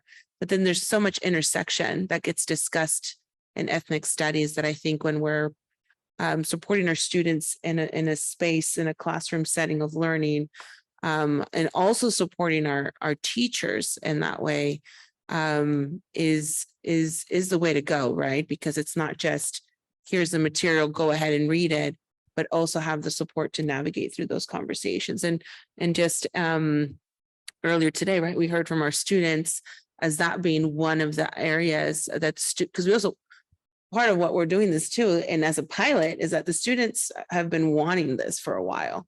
And so I'm really glad that we're able to push this forward ahead of the timeline. And that I still go back to saying that we're still going to learn a lot. This is not a one-time thing, or that, history never stops and we're never going to stop learning. And so this is just such a great stepping stone to bring this to our public school system, to our high schools for now. And that, but it doesn't end there. It's going to continue to have intersections. It's going to continue to develop. We're still going to have lots to talk about. Who knows what we're going to be talking about 10 years from now, 20 years from now in the classrooms. And I'm just really glad that we're starting to enter that space, so that we have the ability to be able to continue to test the curriculum, see what comes next, and continue to learn that. So my comment here is more of an invitation of the community to continue to follow this work, to support the work and nurture it, because I know deep down we all know it's needed. Where I think opinions get divided is the how that happens. And so, but I think we're off to a great start, and I look forward to hearing back the feedback that I know we're going to hear in the next year about this work. So just really looking forward to that, and look forward to approving this item. Dr. Massetti? Yeah, I just wanted to remind the public and also just the trustees, it was also written into the rationale of the agenda item. This is the core textbook. Yeah. But there's a series of supplemental material that will be coming forth before the board throughout the course of next year as the course gets piloted. So that was evident in the agenda rationale. It was discussed when the material was presented at the last board meeting as well. So I just wanted to remind everyone of that. Did we already motion this? I can't remember. It's been so long. Okay. Yes. Okay, so we're on to voting then. Student Board Member Gomez. Aye. All in favor? Aye. Opposed? Abstentions? Motion passes. K2G, Core Health Education Instructional Material Adoption for High School. Move to approve. Second. First by Trustee Chu, second by Trustee Riser. Mr. Michaels, do we have any public comment on this item? There is no public comment on this item. Right. Student Board Member Gomez. Aye. All in favor? Aye. Opposed, abstentions, motion passes. K3 Operational Services, K3A FMO 04.01.2023 Cal Inc. Proposal. Move to approve. Second. First by Trustee Chu, second by Trustee Riser. Mr. Michaels, do we have any public comment on this item? There is no public comment on this item. Student Board Member Gomez. Aye. All in favor? Aye. Opposed, abstentions, motion passes. K3B FMO 01.01 0.2024 Aquatic Design Group. Move to approve. Second. First by trustee Chu, second by trustee Riser. Mr. Michaels, do we have any public comment on this item? There is no public comment on this item. Student Board Member Gomez. Aye. All in favor? Aye. Opposed, abstentions, motion passes. K3C SPC number 1.15-23, request for contract for services with Ellis Flooring. Move to approve. Second.